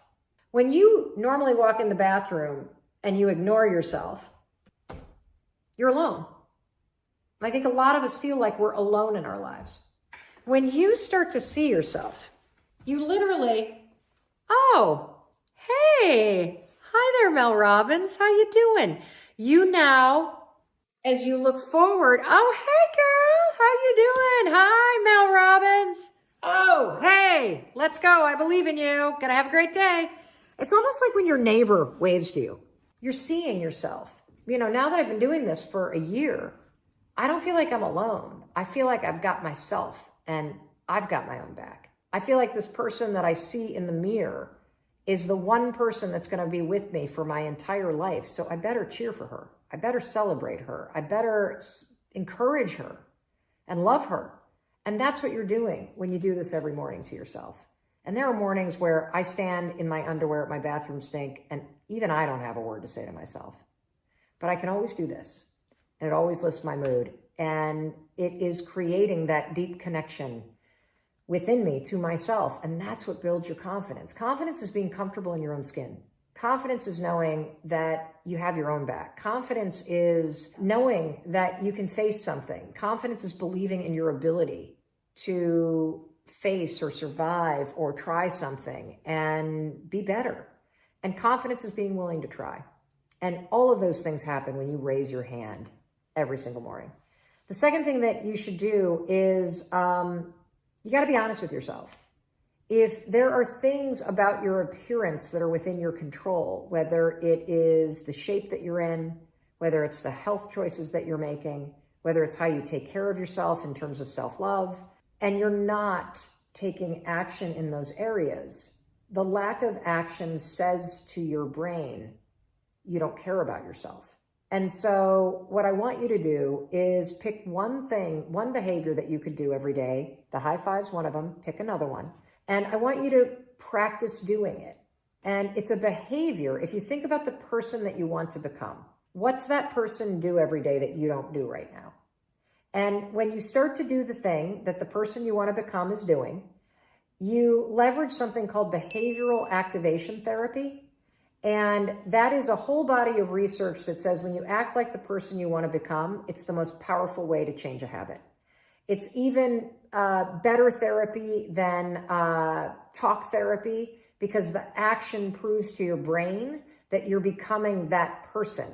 You're seeing the change through the action. And so then the brain catches up and starts to relate to you like a person that's confident or a person who adores their appearance or a person that celebrates themselves exactly as they are.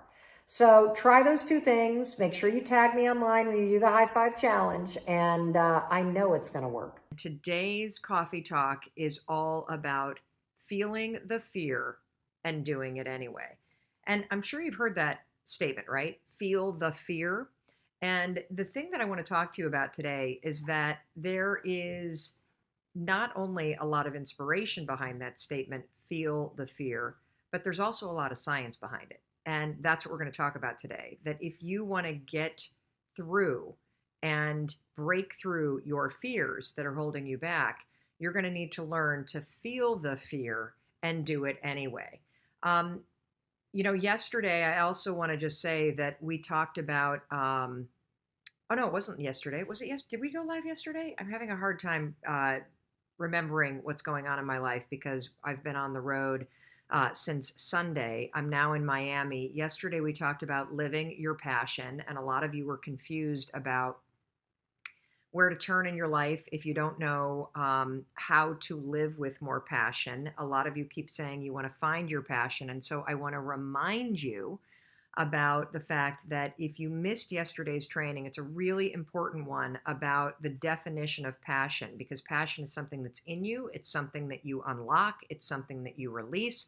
It is not something that you go and find outside of you. It's something you tap into inside of you. If you missed that training, make sure you go to Facebook or go to YouTube, and you can watch that training in full. It's a super, super, super important one. But today we're going to be talking about feel the fear, because what you're going to learn today is that we tend to think about fear as something that's up here, that the fears are all in our heads. Well, the truth is your body feels fear and remembers fear and senses fear way before your mind does. And the reason why I want to talk to you about this is because, as many of you know, we have a brand new audiobook that just launched with Audible Originals. So Audible Originals is an imprint inside of Audible. We are a major partner of Audible's, and we just released a brand new audiobook. It's their #1 new release on Audible called Take Control of Your Life: How to Silence Fear and Win the Mental Game. And there were some unbelievable things that I learned and that my team learned and that we're now sharing with you in doing that project. So Take Control of Your Life isn't your typical audiobook. It's not me just reading a book that I wrote. What Take Control of Your Life is Take Control of Your Life is a live coaching and takeaway program that's 10 hours long. And so there are 6 people that you meet when you listen to Take Control of Your Life. And they have fears, just like you have fears that are holding them back, just like you have fears that hold you back, fears that impact your life in a negative way. And we go session by session for 6 sessions. You listen to the coaching session, you hear about somebody else's fear, you hear me coaching this person live, and then I spend like 45 minutes unpacking the entire coaching session for you. And on top of it, you guys, there's a 55-page workbook that our team designed that goes along as a companion to this audiobook. And you don't even need to buy the audiobook to get the workbook or to get the takeaways, because I'm giving you the takeaways for free here on our live stream. So if you want the audiobook, just go to melrobbins.com/take control and you can download the audiobook. And what I'm going to talk to you about today is I'm going to talk to you about the session that we did with Heather in Take Control of Your Life. And it's a really incredible session because Heather is held back at work, because what happens is when she has to have a really difficult conversation, when there's something that she wants to talk to her boss about, when there's a conflict with one of her colleagues. You ever have a conflict with your colleagues at work? Ever feel like you work in a toxic work environment? Well, this is something that you need to understand. Sometimes the toxicity in your work environment is about the other people. And sometimes the toxicity in your work environment or in your life environment or your friend environment is about stored memories in your body from your childhood. I know it's crazy stuff, because the saying, feel the fear and do it anyway, it's true, because your body feels situations that set you, that put you in a state of being afraid before your mind catches up and starts thinking about what you're afraid of. And so one of the key takeaways from Take Control, and one of the things that I want to teach you today, is that if you start to tune into your body and you start to notice the signals that your body is sending to you in your day-to-day life, signals like butterflies in your stomach, signals like feeling a rush of energy up to your neck, signals like your armpits sweating, signals like your hands getting sweaty, signals that your body is stepping and noticing a situation that reminds it of your past. Learning how to read those signals that, oh my God, here goes my body. My body is starting to recognize that this is a situation that puts me on edge. Recognizing those signals first and slowing the body response down before your brain starts to go, oh my God, oh my God, oh my God, oh my God. That is a critical skill in taking control of your life. Do you feel like you worry too much? Do you feel like you live in your head too much? Do you wish that your mind was a more positive place? You know, my daughter and I are here in Miami, and I'm just like you. My mind can be my worst enemy. I was laying in bed last night and I had fallen asleep and I kept waking up. And you know what I was thinking about? I was waking up because I could hear people in the hallway kind of coming in from a late night of partying. And you know what the first thing that my mind defaulted to? There being a fire in the hotel. And I started having these visions of my daughter and I going down the stairwell and getting trapped. And then I had visions of us being on the balcony on this room and fire kind of engulfing. And what are we doing? Are we tying a rope? I mean, it's just insanity, absolute insanity. And I used the techniques that I teach you. I went 5, 4, 3, 2, 1. I am not thinking about this. And the thought disappeared because I constantly reset my mindset. And, you know, one of the reasons why I'm telling you this is if you are tired of feeling negative, if you feel often that your own thoughts are the things that trip you up in life, that you wish that your mind were more positive, I'm telling you that I'm the same way. Just because I teach this stuff, just because I study this, just because I do what I do for a living, doesn't make me immune to what it means to be human. And what it means to be human is that your brain and your body want you to survive. Your brain and your body remember situations that scare the daylights out of you. Your brain and your body try to talk you out of anything that makes you feel risky. And your brain, given that it has been trained by situations in the past, and given that you allow it to worry all the time, you have a habit of doing it, if you're not careful and you're not deliberate, your brain will default to scary crap like mine was last night. That doesn't mean you're broken. It means that your brain is thinking something that's broken, and it's time for you to reset your mindset and pull it back. So first of all, I literally have struggled with anxiety my entire life. And anxiety for this conversation, the way I define it is the habit of worrying spiraled out of control. You know, you may say that you are a worrier. That's not true. You have a habit of worrying. A habit is a pattern of behavior or thinking that you repeat without realizing it. So anxiety happens when that pattern of worrying about things spirals out of control, and now it starts to marry and manifest itself with physical sensations too. That's all that it is. I know that I say that's all that it is. Me personally, I struggled with anxiety, I think my entire life. It became quite acute when I was in my late teens and early 20s. I became medicated in the middle of law school. I took Zoloft for 2 decades. When our first daughter was born, who is now 17, the postpartum depression and the cascading panic was so terrible that not only was I medicated and couldn't breastfeed, but I couldn't be left alone with her. Wow. So when I say you can cure yourself of anxiety, I don't say that lightly. 4 years ago, after I had been using the 5-second rule to change my behavior, how I spoke to my husband, how I negotiate in business meetings, how I conduct sales, the kind of parent that I am, my health habits, my eating habits, curbing the drinking, I thought, I wonder if I can use this 5, 4, 3, 2, 1 thing to get control of my thought patterns. Not my behavior patterns, my thought patterns. Yes, you can. Wow. So we're gonna build this conversation because I want to start with something we can all relate to, and that is, how do you stop worrying and how do you stop listening to self-doubt? This is how you're going to do it. So all day long, you're going to have moments where your thoughts drift. And I use that word on purpose because for me, there is a physical sensation when you start to use the 5-second rule and you start to wake up, not only on time in the morning, but you wake up to your life and the opportunities in your life. Your thoughts drift. Like you'll just be hanging out with your friends and then suddenly you're like, I'm not sure that person likes me anymore. I haven't heard from my kids lately. I wonder if they're dead or, as I check, like you just start worrying about stuff. Why? Because it's a habit.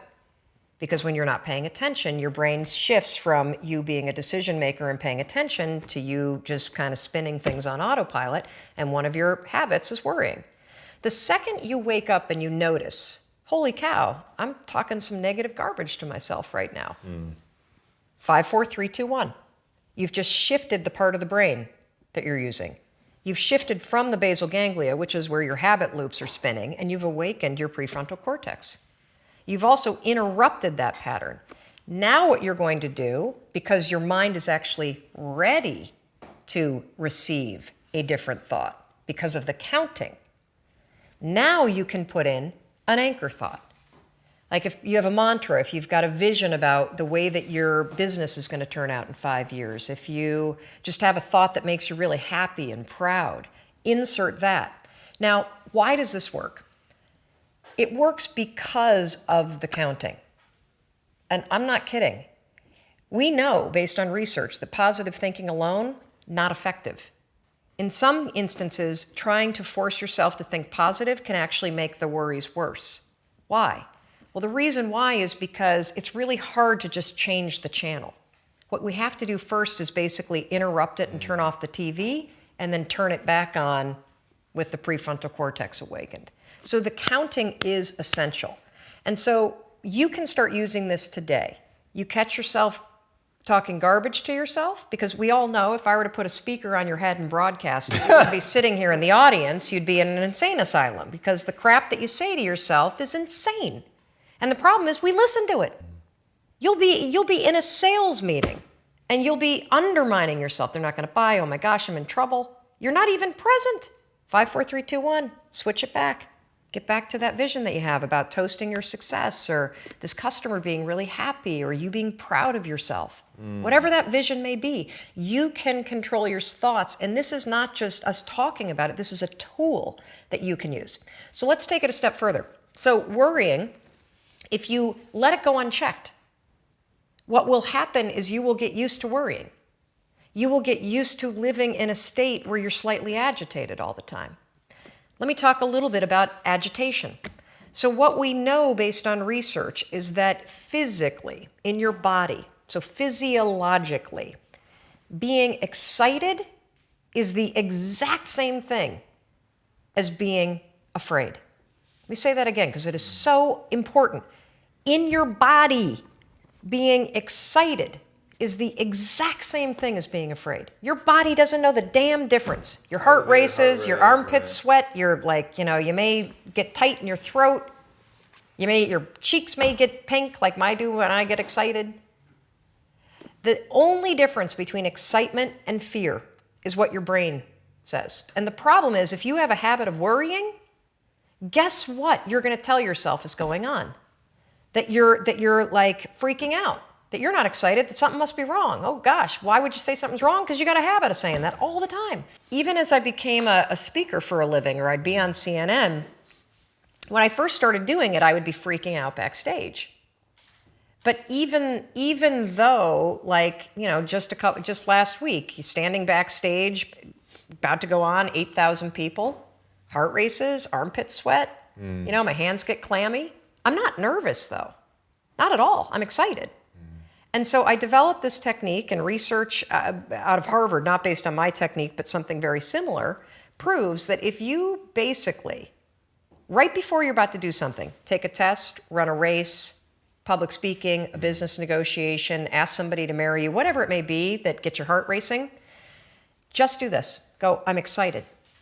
I'm excited to give that speech. I'm excited to ask him or her. I'm excited to do this race. I'm excited.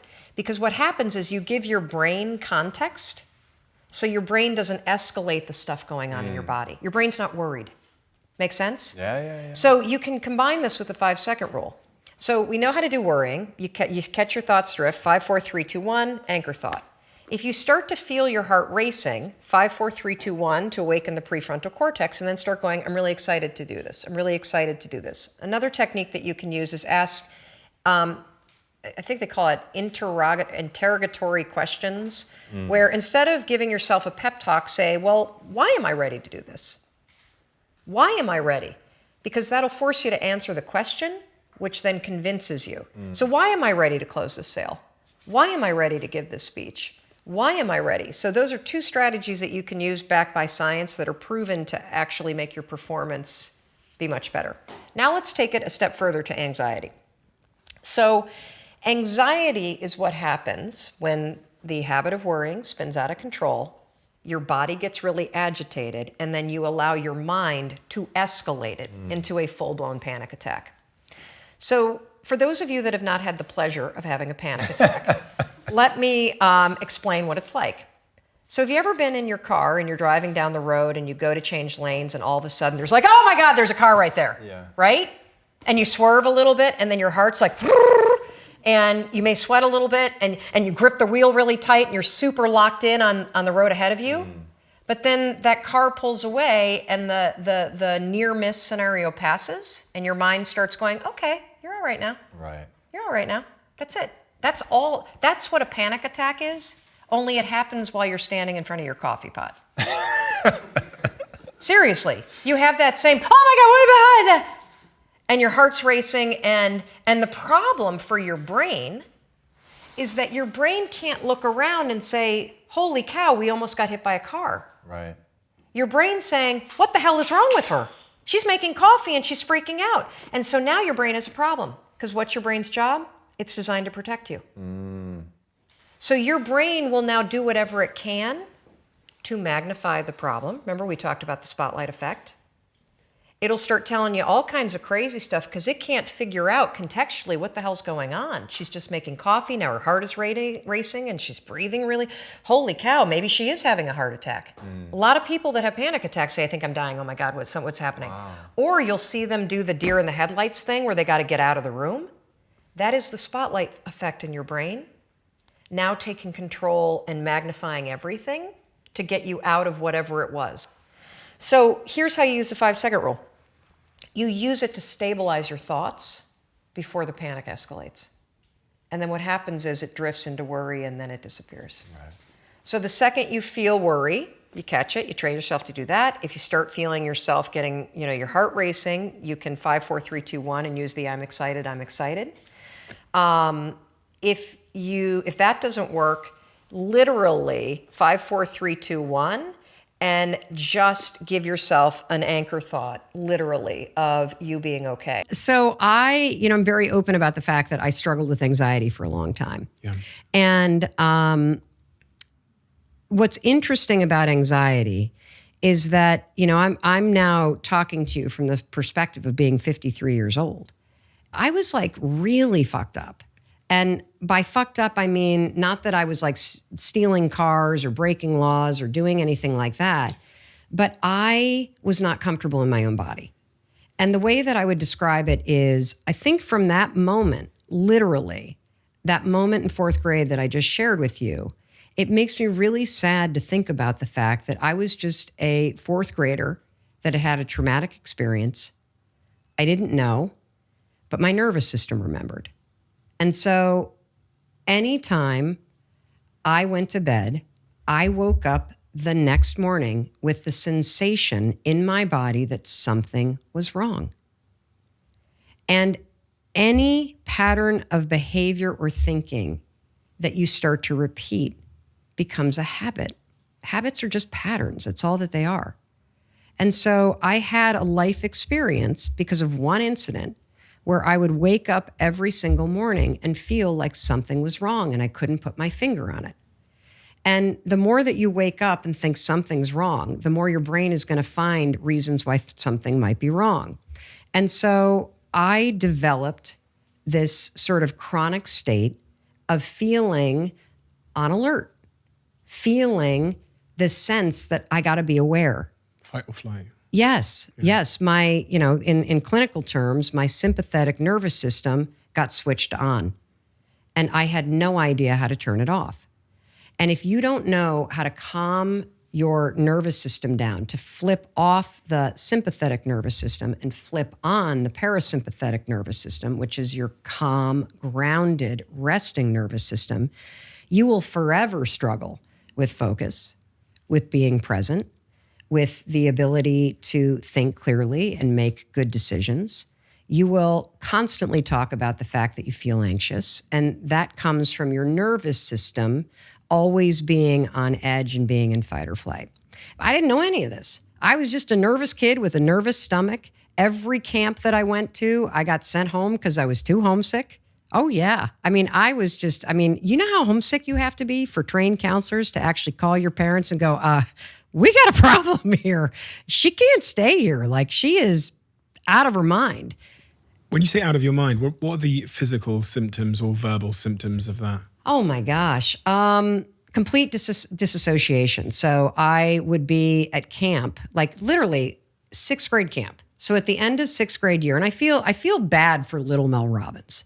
I feel bad for her because, here's this experience, 6th grade camp, where the entire school for 4 nights goes away to a camp, just the 6th grade. It's supposed to be the culmination of your 6th grade year. And I am so freaked out that something bad is going to happen, that I, of course, escalate things in my own mind. I don't even feel like I'm at camp. I feel like I'm walking on a movie set. I don't feel like I'm on Earth. I feel like I'm on a spaceship somewhere looking down all the time. I feel like I might throw up because my stomach is rattled, because when you're anxious and you can't focus your thoughts, you tend to not eat. And so that, of course, upsets your stomach. It's not that something bad's going to happen. It's that you're screwing up the chemistry in your stomach by not eating because you're so nervous, which only makes it worse. And as your mind is scrambling, thinking something bad is going to happen, and then your stomach is hurting, then you start to think, oh my God, I'm going to throw up. And then you start to think, well, if I throw up, something bad's going to happen. And then the kids are going to laugh. And like, it just becomes this spiral train wreck. And that is the state that I lived in. And so, you learn how to cope. It becomes your new normal. But that was basically my life, constantly feeling like something bad was going to happen, constantly feeling like I wasn't really present, constantly lying or fibbing about how I felt or what I was thinking because I didn't want people to judge me. I mean, it's awful. And then you come through college and you've got to make that choice in life as to which direction you're going to go in. It seems quite... Choice. I love the choice, yeah. Yeah, well, how would you define it? Panic. Panic, yeah. Yeah, because I didn't know what I wanted to do. Yeah. Because I had only ever lived in survival mode. So did you not take a pause to decide to sort of listen Take a pause. who you were and what your calling was? And Take a pause. When you have anxiety, your whole mode of living is, if I'm on the move, no one can catch me. If I am on the run, I'm safe. And so what's interesting is that I think the only time in my life that I have actually slowed down was during the pandemic. Does that sound familiar? Yeah, of course. Yeah. You had no choice. Yeah. And one of the hardest things, which became one of the greatest realizations, is truly coming face to face with myself and realizing that even though I have done all this work to heal trauma, even though I have done extraordinary things in terms of my own thinking patterns, that there was a level to which I was still on the run, that I was darting off to a coffee shop or darting off to Target or darting off to an airplane.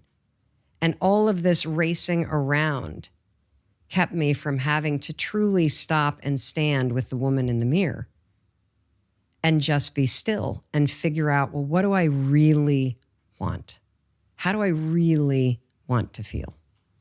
I want to tell you a little bit about the science. So there's this famous neuroscientist called Antonio Damasio, and he did a really interesting study where he discovered that our body senses fear before our mind even realizes it.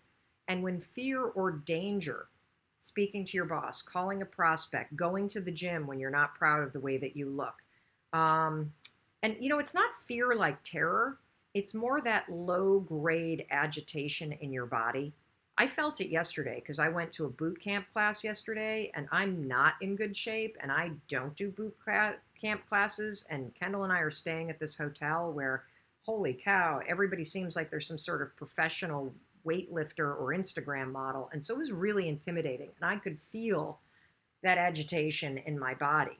That's the kind of fear I'm talking about. I'm not talking about the paralysis, fear, your life is threatened and you really are in a life or death situation. I'm talking about the low grade agitation that is there when you're about to do something that makes you feel a little uncomfortable. So when fear or danger is sensed in the body, your body begins a stress response before your mind even catches up. And if you want to take control of your life, you got to take control of that physical state. And it starts with catching these moments, everyone, when you start to feel it. Okay. And so for some of you, it may be a pit in the stomach. For some of you, it may be tightening in the chest. For Heather, who was one of the people I coached in Take Control, it was this massive wave of heat that went into her chest, tightness, a rash, and then she could start to feel that she was crying. You need to understand, how do you react to situations that make you nervous? Write it in the comments. Write it in the comments. Is it a tightness in your stomach? Is it a tightness in your chest? Is it a deep, tense breathing? Is it a rash? Do your thoughts race? What is it that happens to you when you think about going in and talking to your boss about a raise? What is it that happens to you when you think about picking up the phone and calling a prospect in your business? Here's tightness in the chest, crying, shallow breathing. The heat wave comes on. My thoughts start to race. My tummy gets upset. Excellent, excellent. These are all physiological responses of your body getting in a state where it's about to pay attention. It doesn't mean that anything's going to go wrong.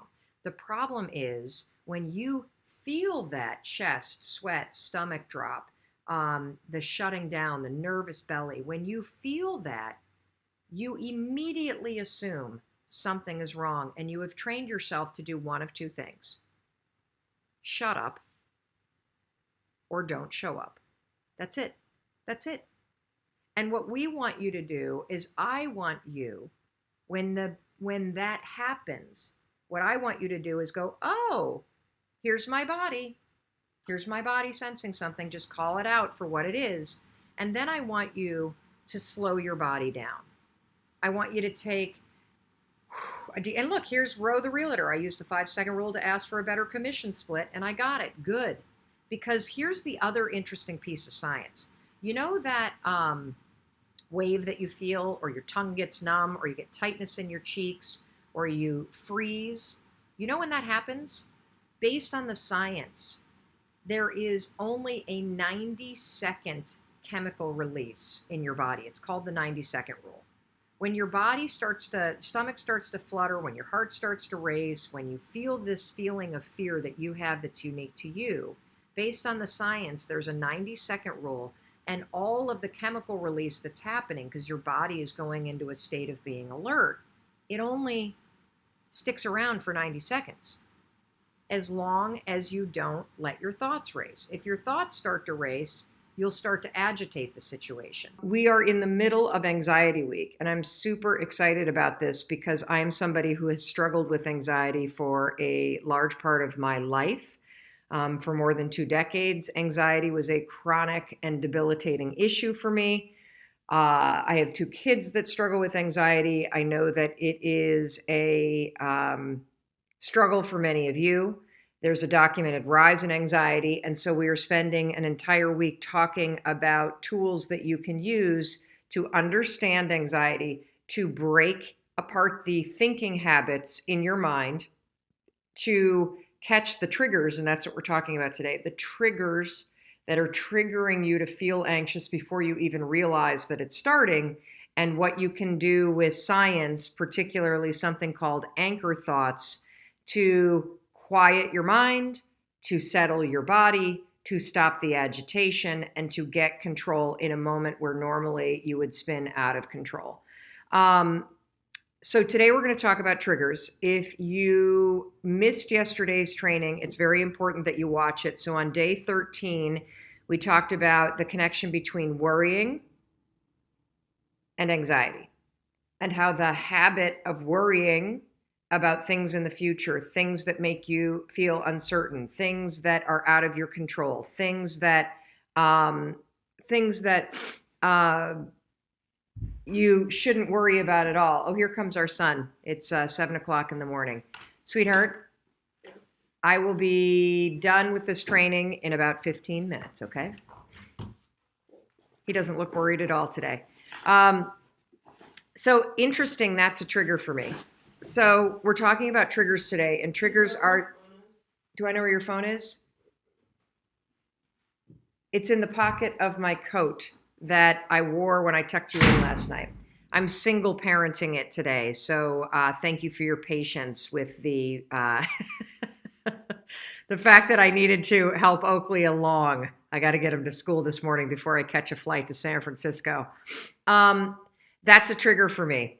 That when something unexpected happens when I'm on a live stream, my stomach immediately gets tight. My thoughts don't go, uh-oh, just yet. My body tenses up. And triggers are a very important thing for you to bring out of the woodwork. And the reason why is there are things that happen to you all day long that trigger tense feelings in your body, that trigger your body to remember situations from your childhood that made you feel out of control or anxious or unsafe. It's things that happen that trigger you to start bracing yourself. And so one of the things that we're going to do now that we've already talked about worrying, and we've talked about the connection between worrying and anxiety, and we've talked about the fact that worrying becomes a habit, and it's a habit that you need to break. And if you haven't watched that training, just go to YouTube. It's video number 13, and it's all about the connection between worrying and anxiety. Today, we're going to go a little deeper. So yesterday, I asked you to go through your day and start to notice the things that you worry about. And many of you wrote to us and said that the list was long, and even seeing the list was overwhelming. That's totally okay. We got to get this stuff out of the dark in order to help you fix it and solve the habit of worrying and teach yourself how to be a much more deliberate thinker. Today, let's go a little bit deeper because we did get a question. Danielle, could you put the questions in the text chain, because I could not pull up the email this morning that had the production sheet. We got an email, a comment that was all about worrying yesterday, and I'm not going to remember it directly, but I can paraphrase it. Oh, here it is. Mary Carmen Gamero. That's Mary Carmen Gamero. I'm sorry, I'm so all over the place this morning. Thank you for your patience. It's a crazy morning before I have to get on a plane to San Francisco, and I'm doing this alone, and I'm a little overwhelmed because the kids are starting to get up. But I'm not going to worry about that. I'm just going to keep on going. Yes, here it is. Thank you. Martha Lester Smith. This all makes so much sense to me, but I'm struggling with catching myself in the moment and redirecting. I can often look back and see where and when my mind went to the negative, to the worry, but I don't catch myself in the moment. Any suggestions? Martha, that's not uncommon because the thought pattern of drifting to the future and starting to ruminate and worry about something that's outside of your control or that doesn't matter right now, or an issue or worrying is not going to make an impact. It's such a habit that most of us aren't even aware when our minds are doing it. So this is going to be a new skill. Have patience with yourself. The reason why we're talking about triggers today is because if you have trouble catching yourself in the moment, one of the most effective things that you can do is you can do an audit of your day, and you can identify all of the situations, the people, and the time of days or experiences that you have that trigger you to feel uneasy, or that trigger you to start to worry, or that trigger you to brace yourself. And by going through your day and doing an audit and identifying those moments or times a day where you're tense or where you're on edge or where you anticipate that bad things are going to happen, or it's something that you worry about, knowing the triggers in advance gives you a tremendous amount of power because it allows you to pre-plan what you're going to do in response to that trigger. So let me give you an example. I want you today, here's your homework, to go through your day And I want you to go step by step by step from the moment you wake up. When are the moments that you worry? What are the situations that you're in throughout your day that trigger you to be tense? And after you go from the moment you wake up to the moment you get into your bed, the next thing you're going to do is you're going to go and identify, are there people in your life that trigger you to worry? So, for example, when you wake up, are worries the first thing on your mind? Does just waking up and thinking about your day trigger worry? If so, write about it. Does walking into the kitchen and eating breakfast trigger worry? Are you starting a new eating plan and it's overwhelming and you're doubting yourself? Does the idea of getting out of the house, this was one that was surprising to me because I don't have this one right now, but in reading so many comments from you as you've been sharing your worries and sharing the things that you struggle with, just getting out of the house is a cause of major distress for many of you. And if that's you, give me a thumbs up or give us a heart so people know that they're not alone. And that was me when Chris and I were facing all of the major issues that we had 10 years ago, from bankruptcy to alcoholism to fighting nonstop and just starting the day, just getting out of the house. Boy, did that make me brace myself because it made me have to face the issues that I was dealing with in my life. Does walking into work cause it for you? Does figuring out what you're going to eat for lunch? Does having to make cold calls? Does the work itself that you have to do in your job, your side hustle, your passion project, the book you need to write, does that create worry and anxiety for you? Does heading home from work create? Does being in the school pickup line and being worried about what your kid, like there are so many moments in your day. A humongous trigger for people is 5 o'clock at night. 5 o'clock at night when the lights start to get dark, major trigger. And the reason why is many of you grew up in households where there was abuse, you witnessed abuse, you had a parent that was an alcoholic, you had all kinds of tension in your house. And at 5 o'clock, what happens is the light starts to change and people start to come home. People start to drink. And that can be a major, major trigger for people. Major, because your body remembers what it was like to be a kid in a household when an alcoholic parent came home. And so your nervous system, believe it or not, is triggered by the time of day and the light changing and the fact that maybe you're with somebody or you live with somebody that comes home and has a drink. And that gets your mind to go. And so today, all I want you to do is I want you to identify the triggers. And here's why.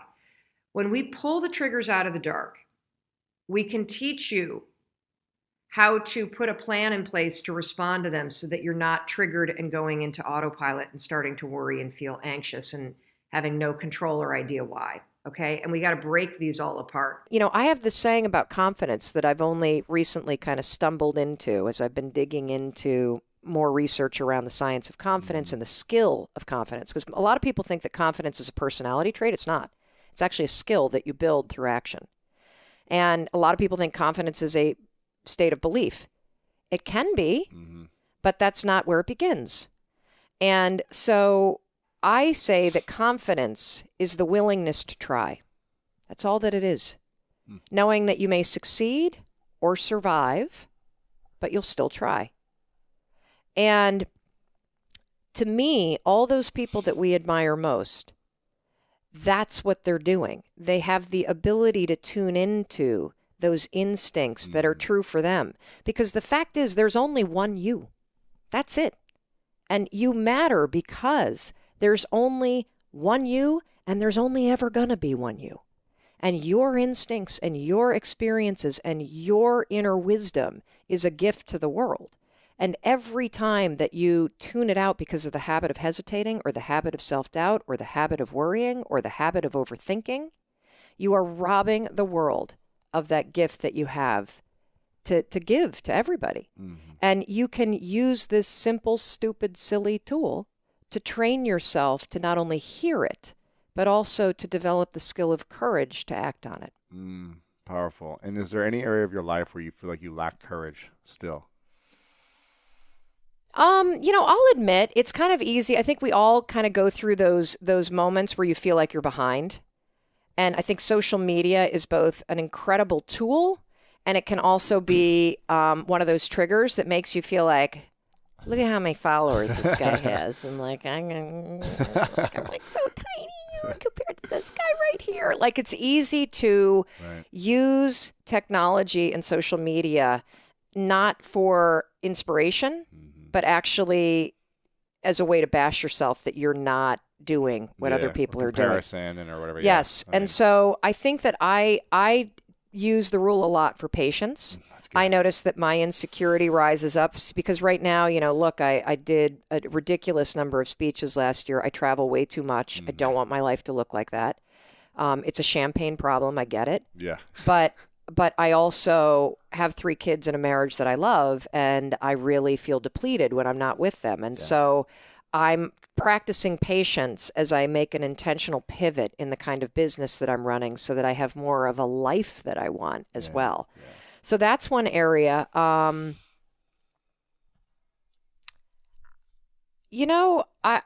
don't feel insecure as much as, the term deliberate practice, right? Mm-hmm. And the 5-hour rule where deliberate practice, is that from the Talent Code? Well, the deliberate practice is actually a psychological principle. I think it was in a book called The Talent Code, but yeah. Oh, yeah? Okay. Yeah. Well, it's a psychological principle that, the 10,000-hour rule. I mean, deliberate practice is in sports. Yes. So deliberate practice is this idea that, you could do 10,000 hours at anything and become an expert at it, but the way to do it faster is to do deliberate practice, which means you're practicing with the intention of improving, and there's a feedback loop. Yeah. So you do 2,000 hours as opposed to 10,000. Correct. Right. Like, for example, if you want to become an expert at guitar, learn scales. Don't just sit there for 10,000 hours and play the same song. Right. If you learn scales, you get the finger dexterity and the muscle memory and the neural pathway development. By the way. Yes, I saw your guitar over there. So hard. I saw your guitar. I always wanted to play guitar, but instead I forced my 3 children to learn. That's good. You can just enjoy it. You just watch them. Exactly. My brother's, the number 1 jazz violinist in the world. What? Yeah. And so I grew up watching the most incredible, Now, is he built like you, too? He used to be even, more jacked. They used to call him the Incredible Hulk of violin because he was just wow, snap the thing in half as he would. He it? would, slam it like Jimi Hendrix style, yeah. But now he's leaned up a bunch, actually. And so he's incredible. So I used to just be all awestruck by his gifts. And it was unbelievable, his skill. And so I learned guitar. I taught myself when I was 18 just because I was like, I have to know something, in terms That's of pretty music. Cool. I can barely, I'm like a hack, but, at least I can do something. Yeah. So, yeah. So I'm kind of in this mode of improving myself. And I'll give you one more thing that I'm working on. So I kind of think about my life and my work in 3 buckets. So we got this bucket here, we got this bucket, and we got this bucket. And so when you think about your business or you think about your passion or you think about work, I think about, okay, what do I need to do in terms of how much time and what actions do I need to take in order to develop the skills so that I can perform the work? Mm-hmm. So there's the deliberate practice that goes into practicing your skill and your mastery. Your competency mastery, so that when it comes time to actually deliver the work, whether that's selling or standing on a stage or writing a book or talking to people or selling real estate or whatever it is that may be your passion, deliver. This is the one I neglected last year. This bucket is, what are you doing to personally develop yourself so that you are the most capable, fulfilled, and satisfied human being, so that when you show up to do your competency and your skills and the delivery, that you as the human being are able to do that. Yeah. And so I've been spending a lot more time consuming content, reading books, watching, your incredible show, and learning from other people. And I think that one of the traps that we entrepreneurs get into is I was feeling last year anyway, like I was on a treadmill, and when I wasn't looking, somebody was coming by and turning up the speed. Sure. And I was only in this alley. And increasing the hills, whatever. Yes. And so, and if you're my age, you need like a diaper when somebody does that. You're on a treadmill and a leash to keep you attached to it. Exactly. So, I I've been focusing a lot on this, and it's been interesting because you and I were talking earlier too about you going to India and some of the stuff that you learned in terms of the different states to be in. And I use one where I pay attention to where I'm feeling depleted versus where I'm energized. And here's the thing. You can be doing things that are really hard that energize you. You can be doing things that are really scary that energize you. The same is true with things that deplete you. There are things in your life that are really easy for you. There are people that you hang out with, by the way, that you've been hanging out with for years, but they deplete you. And so I've been starting to become more deliberate about how I distance myself from things that deplete me and how I spend more time and energy either doing or pushing myself to do those things that actually energize me. And this gets back to your message around passion, right? And that, you know, the art and the skill of building a life that is guided by the things that you're passionate about. Anxiety always begins with a worry. Always. It begins with a thought that is triggered by something. So if you suffer from anxiety, you wake up in the morning and your mind spins, you lay in bed at night and your mind spins, you walk into work and you feel anxious in your body. Interestingly, another major trigger is being home or going home and that moment right before your partner walks in the door. If you feel anxious when your partner's about to walk in or you're about to walk into your own home, that is a major signal that you are in the wrong relationship, that there is something incredibly off and you either need to get into counseling, but that is one that we hear a lot about. Wow. Because you're walking into a situation that feels uncertain. Yeah. A lot of people, by the way, had parents that were abusive or parents that were yellers. So they also are experiencing ghosts from the childhood of it's 5 o'clock, dad's about to come home and pour a drink and everybody's on edge. Yeah. So write down the triggers, okay? Because having kind of the triggers ahead of time will help you come up with a plan for how you're going to catch yourself when your mind defaults to the automatic ways that it thinks. Then what I want you to write down next to the trigger is what exactly are you worried about? So having the trigger and then what do I worry about? I worry that my boss is going to yell. I worry that my partner's going to yell. I worry that I'm going to get in trouble. I worry that, my friends are going to laugh at me. I worry that I'm going to be whatever the it may be. Then what you're going to do is you're going to write down what I call an anchor thought. An anchor thought is something that weighs you down and it makes you excited.